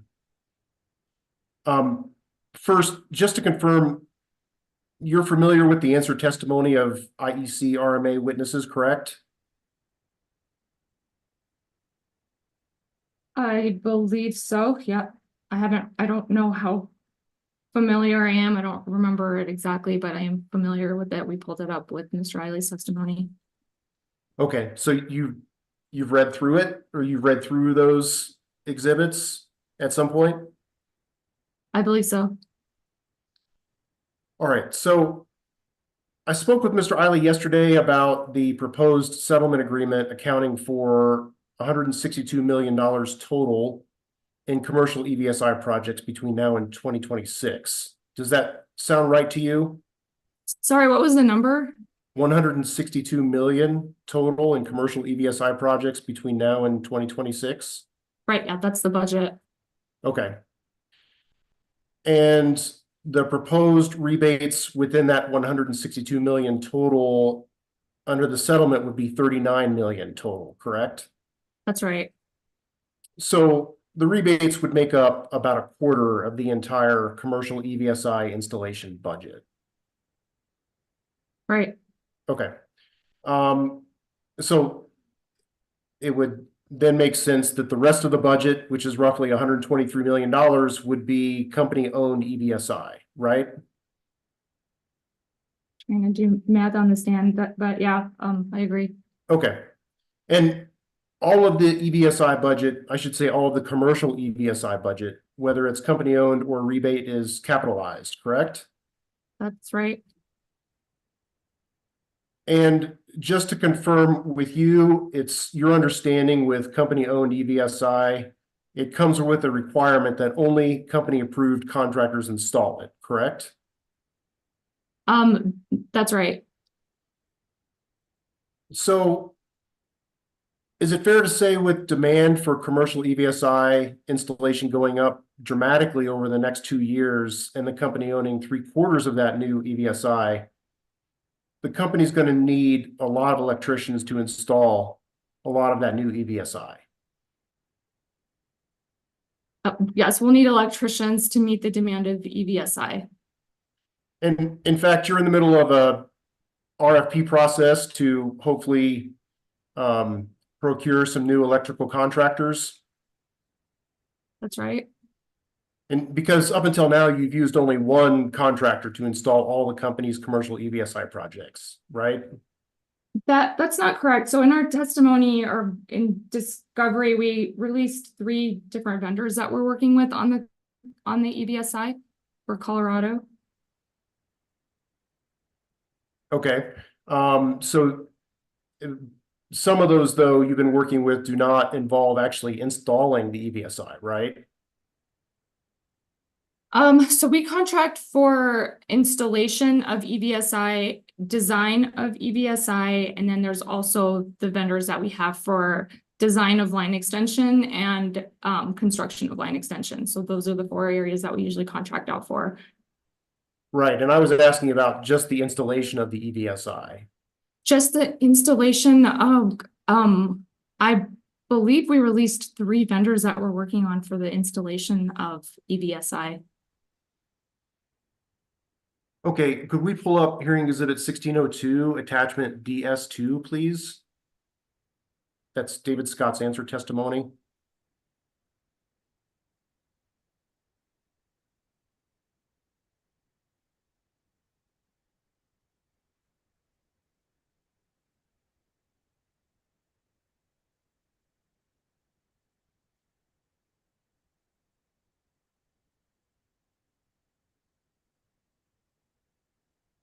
Great, thank you. And if we could scroll to the bottom.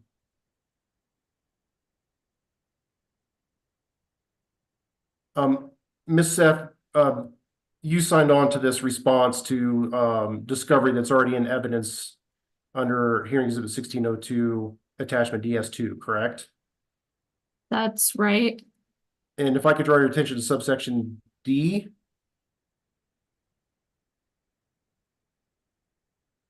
You indicated there at the time of this discovery response, 166 commercial EVSI projects were contracted to Sturgeon Electric as of August 31st, 2023, correct? That's correct. And I guess if you maybe scroll up, I feel like, you know, because we also had interim programs. Maybe that's where I'm confused, but it says I don't remember how many commercial EVSI projects. So we've used 4 contractors, including Sturgeon Hooper, to support EVSI, direct implementation of EVSI projects. So we, release the name of those contractors in subsection B, where I see it at the top. So that we also had interim programs, right? So this was pre-TEP. We also had interim programs. So we've been using Sturgeon Electric, and then we've also used Hooper, EN Engineering, and Q3 to support EVSI projects. Okay, any of these so the Hooper E3, those contractors were involved in the actual installation or the support? Oh gosh, I can't remember. Some of them tie back to the interim programs, which are a couple of years ago. Okay. But so we can take the exhibit down. Thank you. So the timeline on the completion of the selection process under this new RFP was originally supposed to conclude by the end of 2023, right? I believe that's what we shared, but we haven't completed that EVSI selection process yet. Right. Now it's anticipated that the process will be completed by the end of the first quarter of this year. I think that's what we're targeting. Yeah. So we won't have the results of that by the time we're done with this hearing. Is that correct? For commercial EVSI, that's correct. As of this point, though, how many additional companies do you anticipate will be brought on as a result of the completed RFP process? So we can't discuss that because we're in an active RFP bidding process. So we can't release names or number of contractors that we'll select right now. Okay, but what about just the numbers and not the specific names?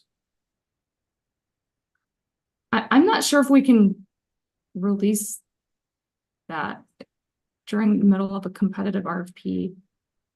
Did you indicate earlier in a discovery response that you're looking up to 10 companies at this point? That we were looking at, I believe we released how many we were looking into, but we can't share how many we'll award until the RFP process is complete, and we've kind of discussed it with the awardees. We can't discuss like how many or who will award. Okay.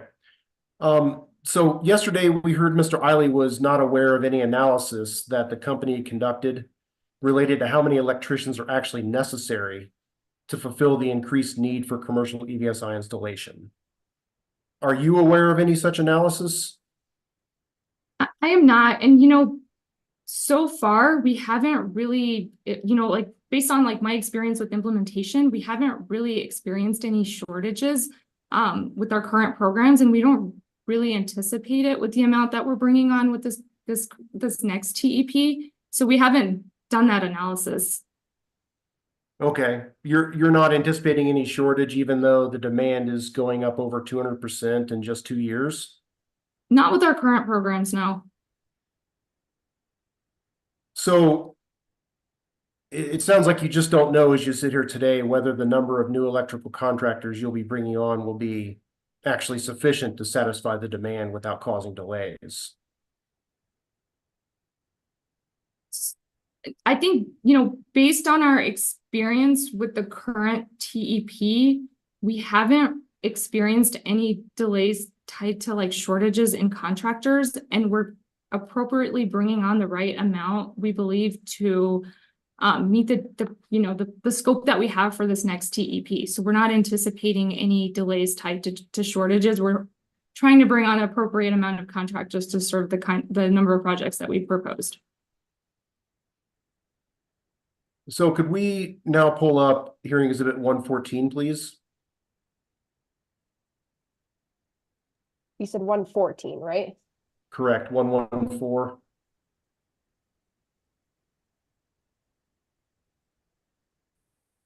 All right, thank you. And if we could scroll down to page 15 and focus on lines 13 to 16.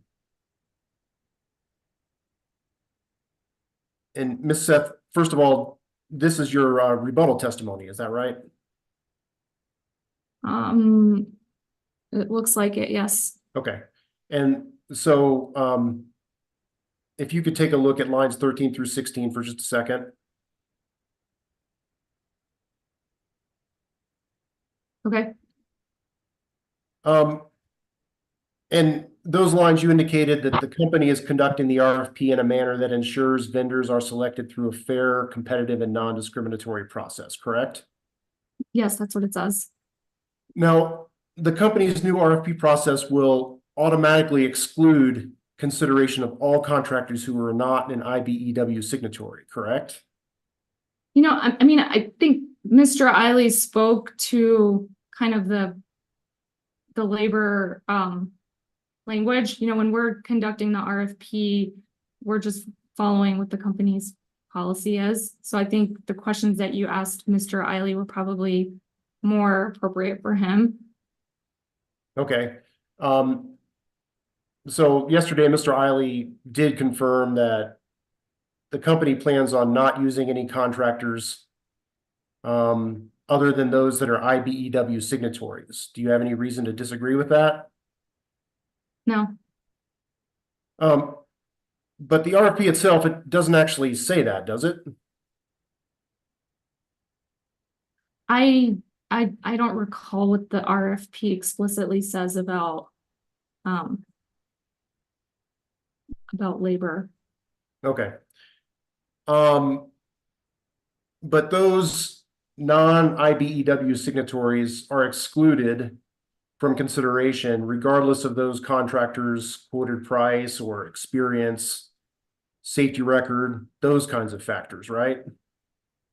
I mean, again, I guess Mr. Eiley kind of talked through that. And so I think you sort of answered that question already. So I'm not sure if I have any more to elaborate on that.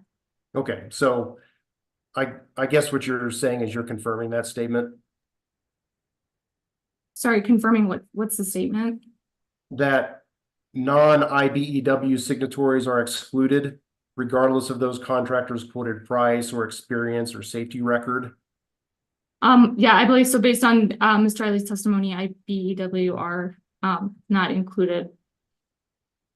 Okay, now I'm trying to reconcile that fact with your statement in your rebuttal testimony that the company is conducting the RFP in a manner that ensures vendors are selected through a fair, competitive, and non-discriminatory process. Can you help me figure that out? You know, when we're conducting our RFP, we are following the company's policy. So I think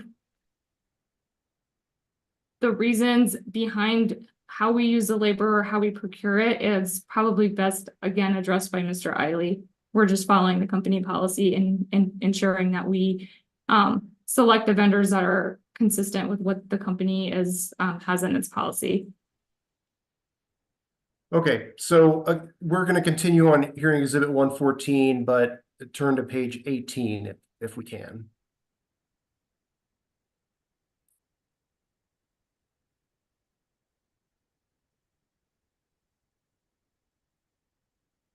Oh, shoot, that's the wrong place. But let me ask you this, Ms. Seth. In your rebuttal testimony, you did indicate that quote, company installation and ownership of EVSI ensures that EVSI is installed to the company's standards and that this important EVSI falls within the company's purview of providing safe and reliable service. That might have been actually at the bottom of page 18, if we can scroll there.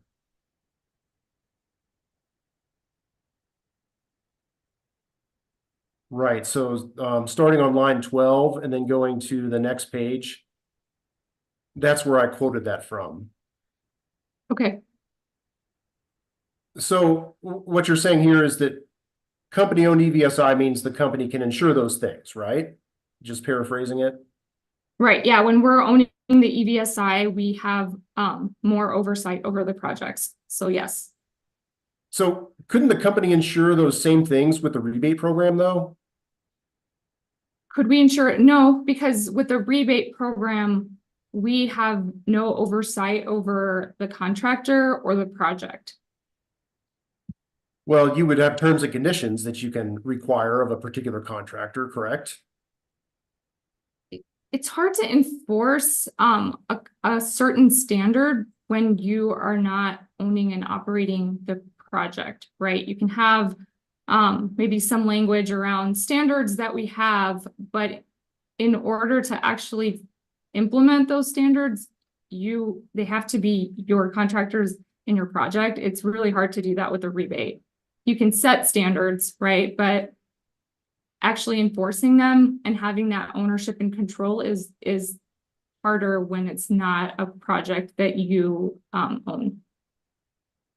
Okay, you can't enforce standards relating to providing safe and reliable service with other contractors?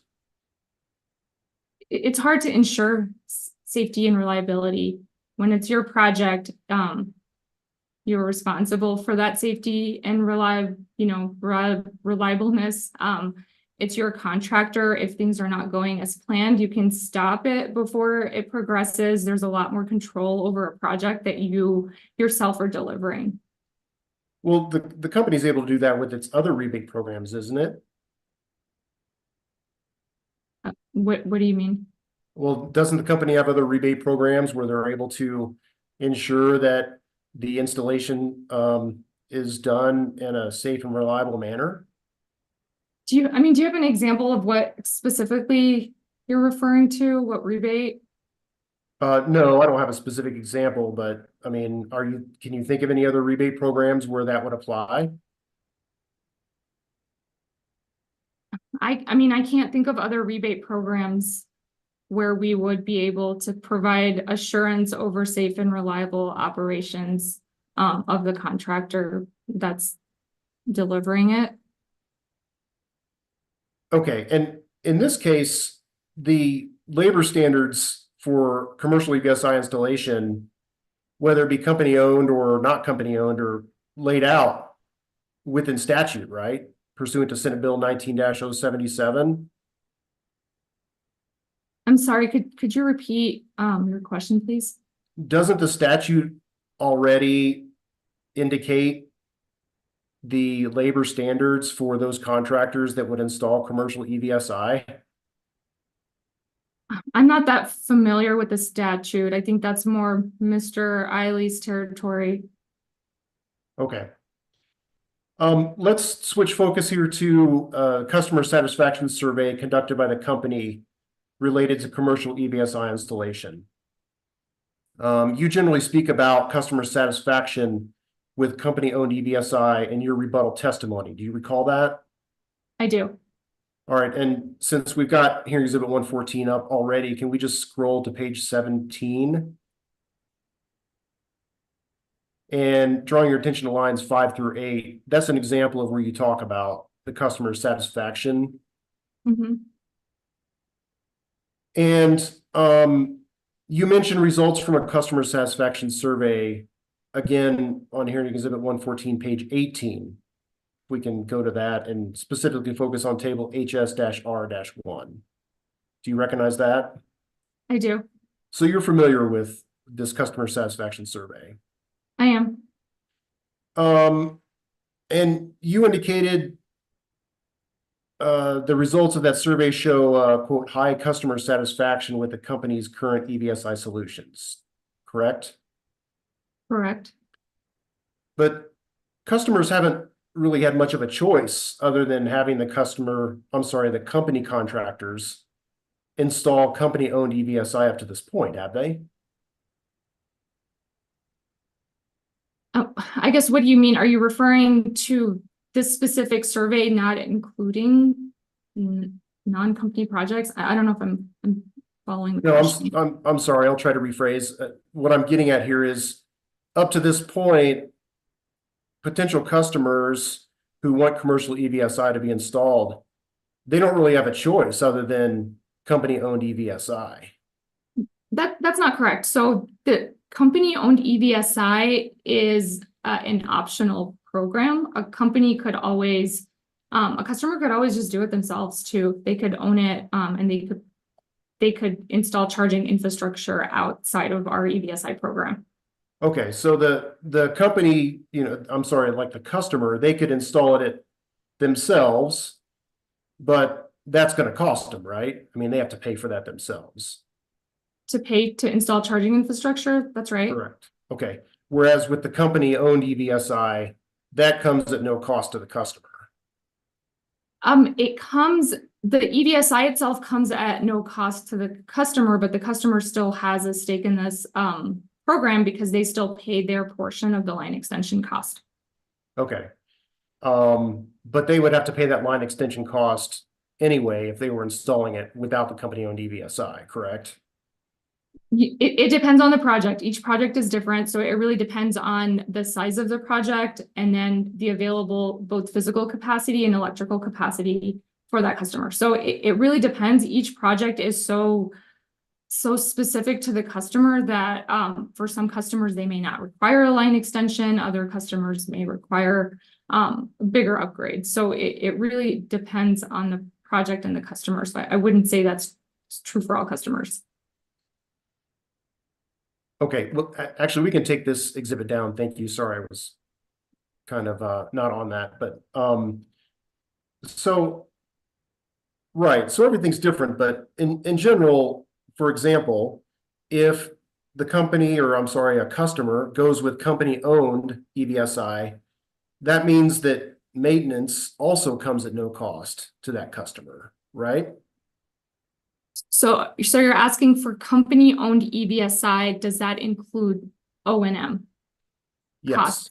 That's right, yeah. So the EVSI program is a turnkey program, so it does include the O&M costs associated with that because the company is owning the EV supply infrastructure. Okay, it also includes advisory services provided free of cost, right? And advisory services are provided free of cost to all customers, so yes. All customers that go with the company-owned EVSI? No, I mean, it's open to all customers because if you think about the process, when a customer comes into the program, they're coming in through advisory. And so we spend, I mean, as much time as a customer needs, right? Some customers will stay with us in advisory for almost a year because they're still scoping out their project. Some customers are like, yep, we're ready. We'll take, they take a couple months. But we do provide advisory services, which includes, initial discussions on what their needs are, our recommendations on how, the solution that we would provide. It includes a site visit. So we actually go to the site with our design team, both on the distribution and the EBSI design side. We provide them with like designs and scoping, where the equipment will be located. And then we progress them to the next stage, which is, okay, if you're interested, fill out a service application. And all of this is still covered through advisory. It isn't until they, submit an application for EBSI. At that point, we look at them and we determine if they meet eligibility criteria. So that could include equity qualifications that we have. It includes cost of the project. So we go through our scoring criteria and then determine, do we want to provide EBSI funds to this specific project or not? And once it's scored and it's approved, we let the customer know, and then we install we accept their participation into the company-owned EBSI program. But we do have customers that are going through advisory that either do not qualify for the program, or they may realize, okay, this advisory was great, but we're not interested, right? So it's their choice. And then we also have to score them and select them based on the criteria. But the front end of it, up until that point, we really don't know if the customer will progress or not. And so we go through this advisory process specifically to help that customer. Okay, understood. So moving to the proposed settlement, the company-owned EBSI installation would continue to come at no cost to the customer, though, correct? So you're talking about, okay, so once a customer is selected for the program, then we would pay for the EV, or we would own and operate the EV supply infrastructure, so the customer would not have to pay for that portion of the project. That is correct. Okay. Again, any kind of O&M that would be covered by the company under the proposed settlement? Yeah, I mean, as it's in the terms and conditions, if it's owned by us, then we manage the operations and maintenance of that asset. And any distribution system upgrades that are required also covered? So that goes through our line extension policy. So it really, again, it depends on the project. If they require a service upgrade, that would go through like our traditional line extension policy. So, there's a construction allowance that's tied to the project depending on the load and several other factors. So that is, that's separate from the EBSI program if they do require a service upgrade. So, going back to this customer satisfaction survey, I'd like to get a few more details about that. And I'm going to ask if we could bring up hearing exhibit 1605 from the iecrmabox.com, please. While we're doing so, I just want to note, I think I'll go ahead and let Mr. Foot finish today, even if that pushes us just a bit past 5. It's my understanding Ms. Federico can stay on. Does anyone have an issue with that if we go? I think time-wise, it would be like 5:15 if he uses his full 45 minutes. Is that acceptable? See a nod, and we got a recording going, so we should be in good shape. All right, go ahead. Sorry for the interruption. No, thank you very much, Commissioner. So hearing exhibit 1605 is up in front of us, Ms. Seth. And do you recognize this particular discovery response? Yes, I do. Okay. And in this discovery response, you indicated that as of December 27th of 2023, the company had sent 56 surveys out and had received back 14 responses, correct? That's what it says, yes.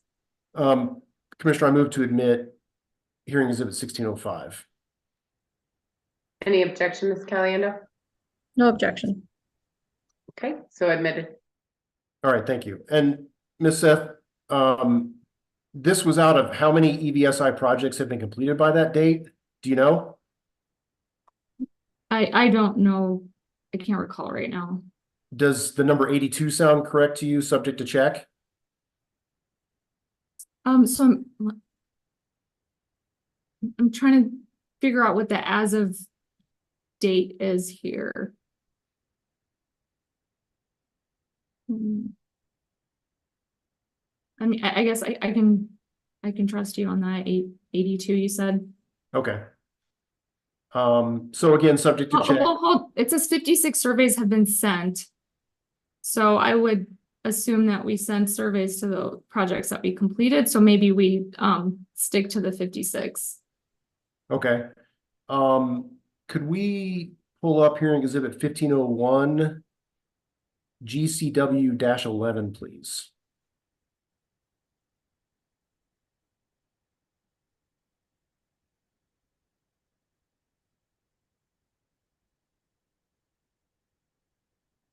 And go down to subsection A in the answers.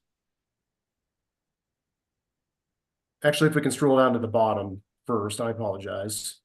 Ms. Seth, your name is assigned to this discovery response as well? Yes. Okay, and scrolling up to subsection A, the answer there is 82 EVSI projects have been completed by the date of that response. I mean, can you scroll up? Because I don't know if we're talking about the same time periods, right? So I don't know if the dates, so this is saying. Feel free to take a moment to review, no problem. How many EVSI projects have been completed? I guess it's hard for me to tell if those are reflecting the same dates, or same time periods, right? So we don't when we send out surveys, we don't send out a survey as soon as a project is complete. We kind of do it maybe once we have a handful of projects. I think we've been aiming to do it quarterly or semi-annually. And so it's kind of hard to tie okay, these are the projects we've completed, but we may not, even if we've completed 82 projects, it doesn't necessarily mean that we've sent out 82 surveys because of the time lag on when we send surveys. So, if that's what you're getting at, it's hard to kind of map out the timing on a customer survey and when a project has been completed. Okay. It sounds like you're comfortable saying, though, that 56 surveys had been sent out by the end of 2023 and 14 had been received. Correct. Yes. And that's what you're basing your information on, is those 14 responses that had been received? For the survey, yeah. Okay. Do you recall providing a copy of the customer survey to IEC-RMA and Discovery? I don't recall that. Okay. Could we bring up hearing exhibit 1605 again, please?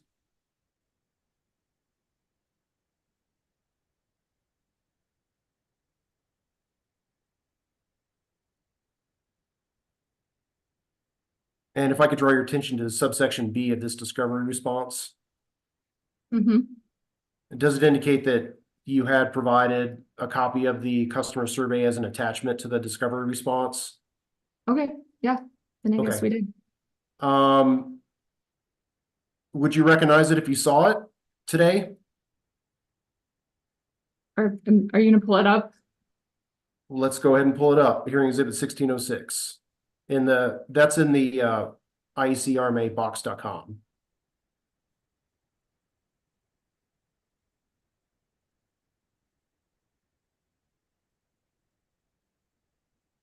So we pulled up a 3-page exhibit. Obviously, just the first part of the first page is shown here, Ms. Seth, but do you recognize that this is the customer survey that you had disclosed in the discovery response? Yes. And Commissioner, I move to admit hearing exhibit 1606. Ms. Caliendo? No objection. So admitted. So, Ms. Seth, I'm not going to go over this in any great detail, but I want to just focus on question 2. That's about right. It's being scrolled to about the halfway point. Question 2, do you see that? I do. And it says, how satisfied were you with Xcel Energy's commercial EV installation process, correct? Right. And the customer is supposed to indicate on a scale of 1 to 10 how satisfied they were, right? right? So what constitutes satisfaction in this case? Is it a 5 on a scale of 10 or an 8 or above? You mean how we interpret whether it's a good score or not? Yeah. Generally, I would say, anything above like 6, but that, I guess it's like a personal, also how you take it. For me personally, I think, if I saw scores that were kind of in, the 60s, 70s or above, I would say that we're doing a pretty good job, given that it's, something that we've tried for the first time, right? Okay, so if on question 2, the customer had circled the number 6, you would have, for your purposes, considered that being satisfied. I mean,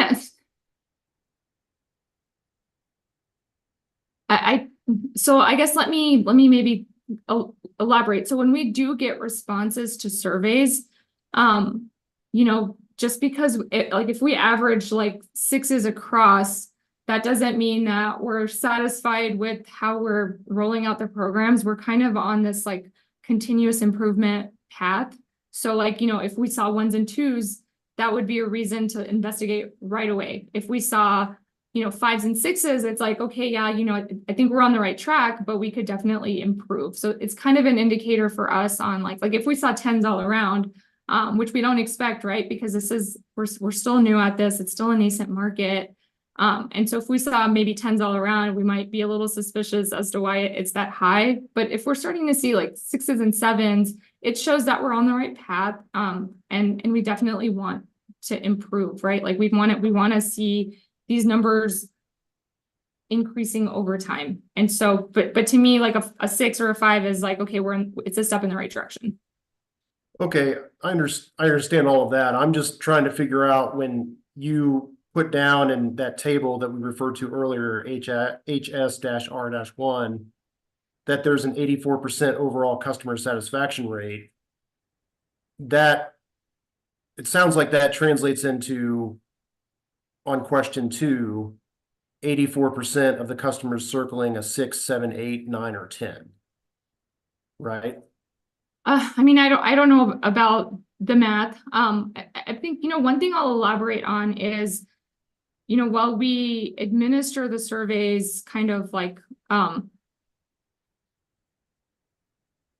so one of the things that we've been doing is during the advisory stage. So like, how we kind of talked about the advisory stage, that's before the customer is even involved in the installation. And then there's also an installation phase. And so every month we review our customer satisfaction scores. And a lot of these scores actually almost all of them, like, will leave some kind of comment, right? And so it kind of helps us to see like, oh, this person, like one person's 6 could be another person's 2, right? It depends on your mood. And when you're filling out surveys, like if you're in a bad mood, even if something went really well, you're like, oh, this didn't go well, I'm gonna give it a 2. And so we actually find it really valuable to read the comments. And every month we review the comments and we figure out what went wrong. And then we use that to tweak the process. So it is continuous improvement.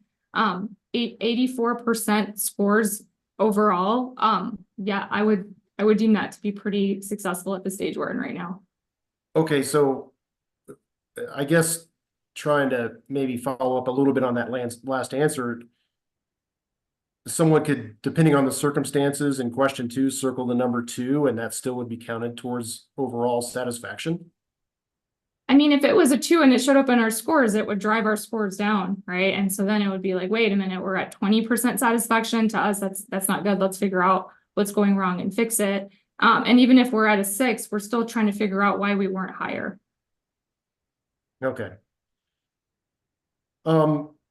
We can take this exhibit down. Thank you. So I wanted to revisit this line of questioning about EVSI projects that I had asked to Mr. Eiley, but he then referred it to you. With Mr. Eiley, we spoke about how demand for commercial EVSI is going up 225% between 2022 and 2024. Does that figure sound correct to you? Yeah, I think so. I wouldn't argue with that. Okay.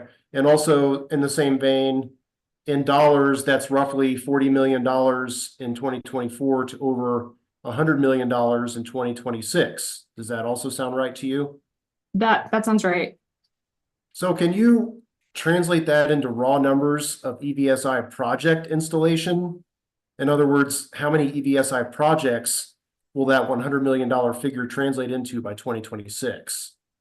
So I think you're referring to that table. I don't know if you had that like ready to pull up or not, but I think it might just be more helpful to explain how that what that table is measuring, right? So like you mentioned, it's and I'm trying to go off what I remember from it, but if you look at that table, what it was measuring was like growth, and it shows capital, right? So we're, like you mentioned, we show 40 million in capital in 2024, and then we show something over 100 million by 2026. I guess one of the things to think about is, you know, when you look at projects and you look at the capital tied to a project, it doesn't mean that we started and completed a project within that year. There's a lot of costs that kind of like trickle over year. So that's one thing to think about, is it's not like, oh, here's 40 million. This ties to X amount of projects, because it ties to capital. The other thing to consider is like most, you know, all projects are different, right? You could have a 4-port level 2 site, which is fairly small. You could have a 10-port DC fast charging site, which is much bigger and it costs more. And so it's hard to say that this ties to an X number of locations. But I think what might be helpful for you is that, you know, of that, in that table, we kind of shaded out what was currently in our pipeline. So of the roughly, what is the amount we're showing? Like roughly 200 million that we're showing. Right now we have $86 million in our pipeline. And that $86 million ties to 400 locations, projects that we've scoped out that are in that pipeline. But when you're thinking about like the remaining forecast, it's really hard to say like, okay, that remaining amount ties to X amount of locations, because each project is so different. It's really hard to do that. Okay. This was helpful though, because you're indicating that the $86 million in the pipeline, just so I'm clear, ties out to 400 individual EVSI projects. Roughly, yeah. Okay, got it.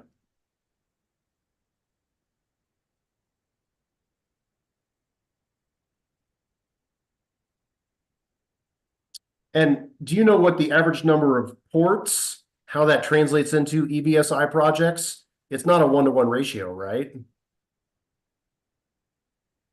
No, I mean, yeah, no, we don't install one port for a project. I think our project for this current TEP, in order to qualify, you needed more than 3 ports. On average, and again, like each project is different. I think on average, what we're seeing is like, if it's mostly like a level 2 project, it's about 8 level 2 chargers per site. A lot of our DC fast charging projects, roughly about 2 ports per site. There's definitely outliers and differences, but I think on average, that's what we're seeing, you know, so definitely much, you know, I would say the projects are much smaller, and they're definitely addressing customers that have that need, right? They're not like, it's not like a humongous site that's asking for 200 DC fast chargers. They're fairly small projects. Okay. Thank you, Ms. Seth. That's all the questions that I have. Thanks, Mr. Foote. Appreciate it. So I think we will likely pick up with commissioner questions tomorrow. I was hoping in the meantime to get you all some more information with regards to tomorrow morning, since it's after 5 o'clock. And I did dial the court, and they still have a recording from last week. So unfortunately, I do not yet have information. I'm going to keep calling them so we know as quick as possible. I was hoping I could get that done before we left here today, but I have not been able to. With that, I think we will recess the hearing for today. We will reconvene tomorrow. So for those of you who maybe were not with us yesterday, it's only Commissioner Plant and I here, and I have a jury summons for tomorrow morning. So I'm trying very hard to figure out the situation for tomorrow morning. So I will keep down this number. Hopefully they refresh with a recording that is pertinent to this week, so that I get the information I need. Ms. Dundas or Ms. Federico, I believe, will then email out to the parties to notify you all as to the plan for tomorrow morning. Clearly, if I don't need to appear, we'll be notifying you all that we plan to resume at 9 a.m. tomorrow morning. So that is the standard plan. If I do need to appear, they will send a courtesy notice to each of you that the witness and folks can show up a little later, likely around 11 a.m. I think would be our guess in that circumstance. And we'll still have someone pop on at 9 a.m. To just announce that delay. So apologies, I was hoping since we went after 5, I'd know, but I don't know. So you all will hear from us just as soon as we are aware by email. Any other general matters to deal with before we take a reassess for the day? Can I ask a quick question? Yeah, you were saying EVSE, or I think a couple times. Is that a different than EVSI? Or is it just EVSI? One ends in an E as in elephant. Yeah. Yeah. So that's correct. EVSE. Yes. If you heard a Okay. difference, I would suspect there was a difference. Those are two different. Okay, good. Because I was just checking. Thank you. Thanks, Harriet. Sure. Okay, everyone. Well, thank you. Apologies for the uncertainty about tomorrow morning, but we're working as hard as we can to figure it out. And we'll be in contact as soon as we're able. And ideally, we'll notify you that we can resume at 9 a.m. tomorrow. Okay, any other matters before we let you go for the day? Okay, in that case, we are adjourned until 9 a.m. tomorrow morning. Thank you. Thank you.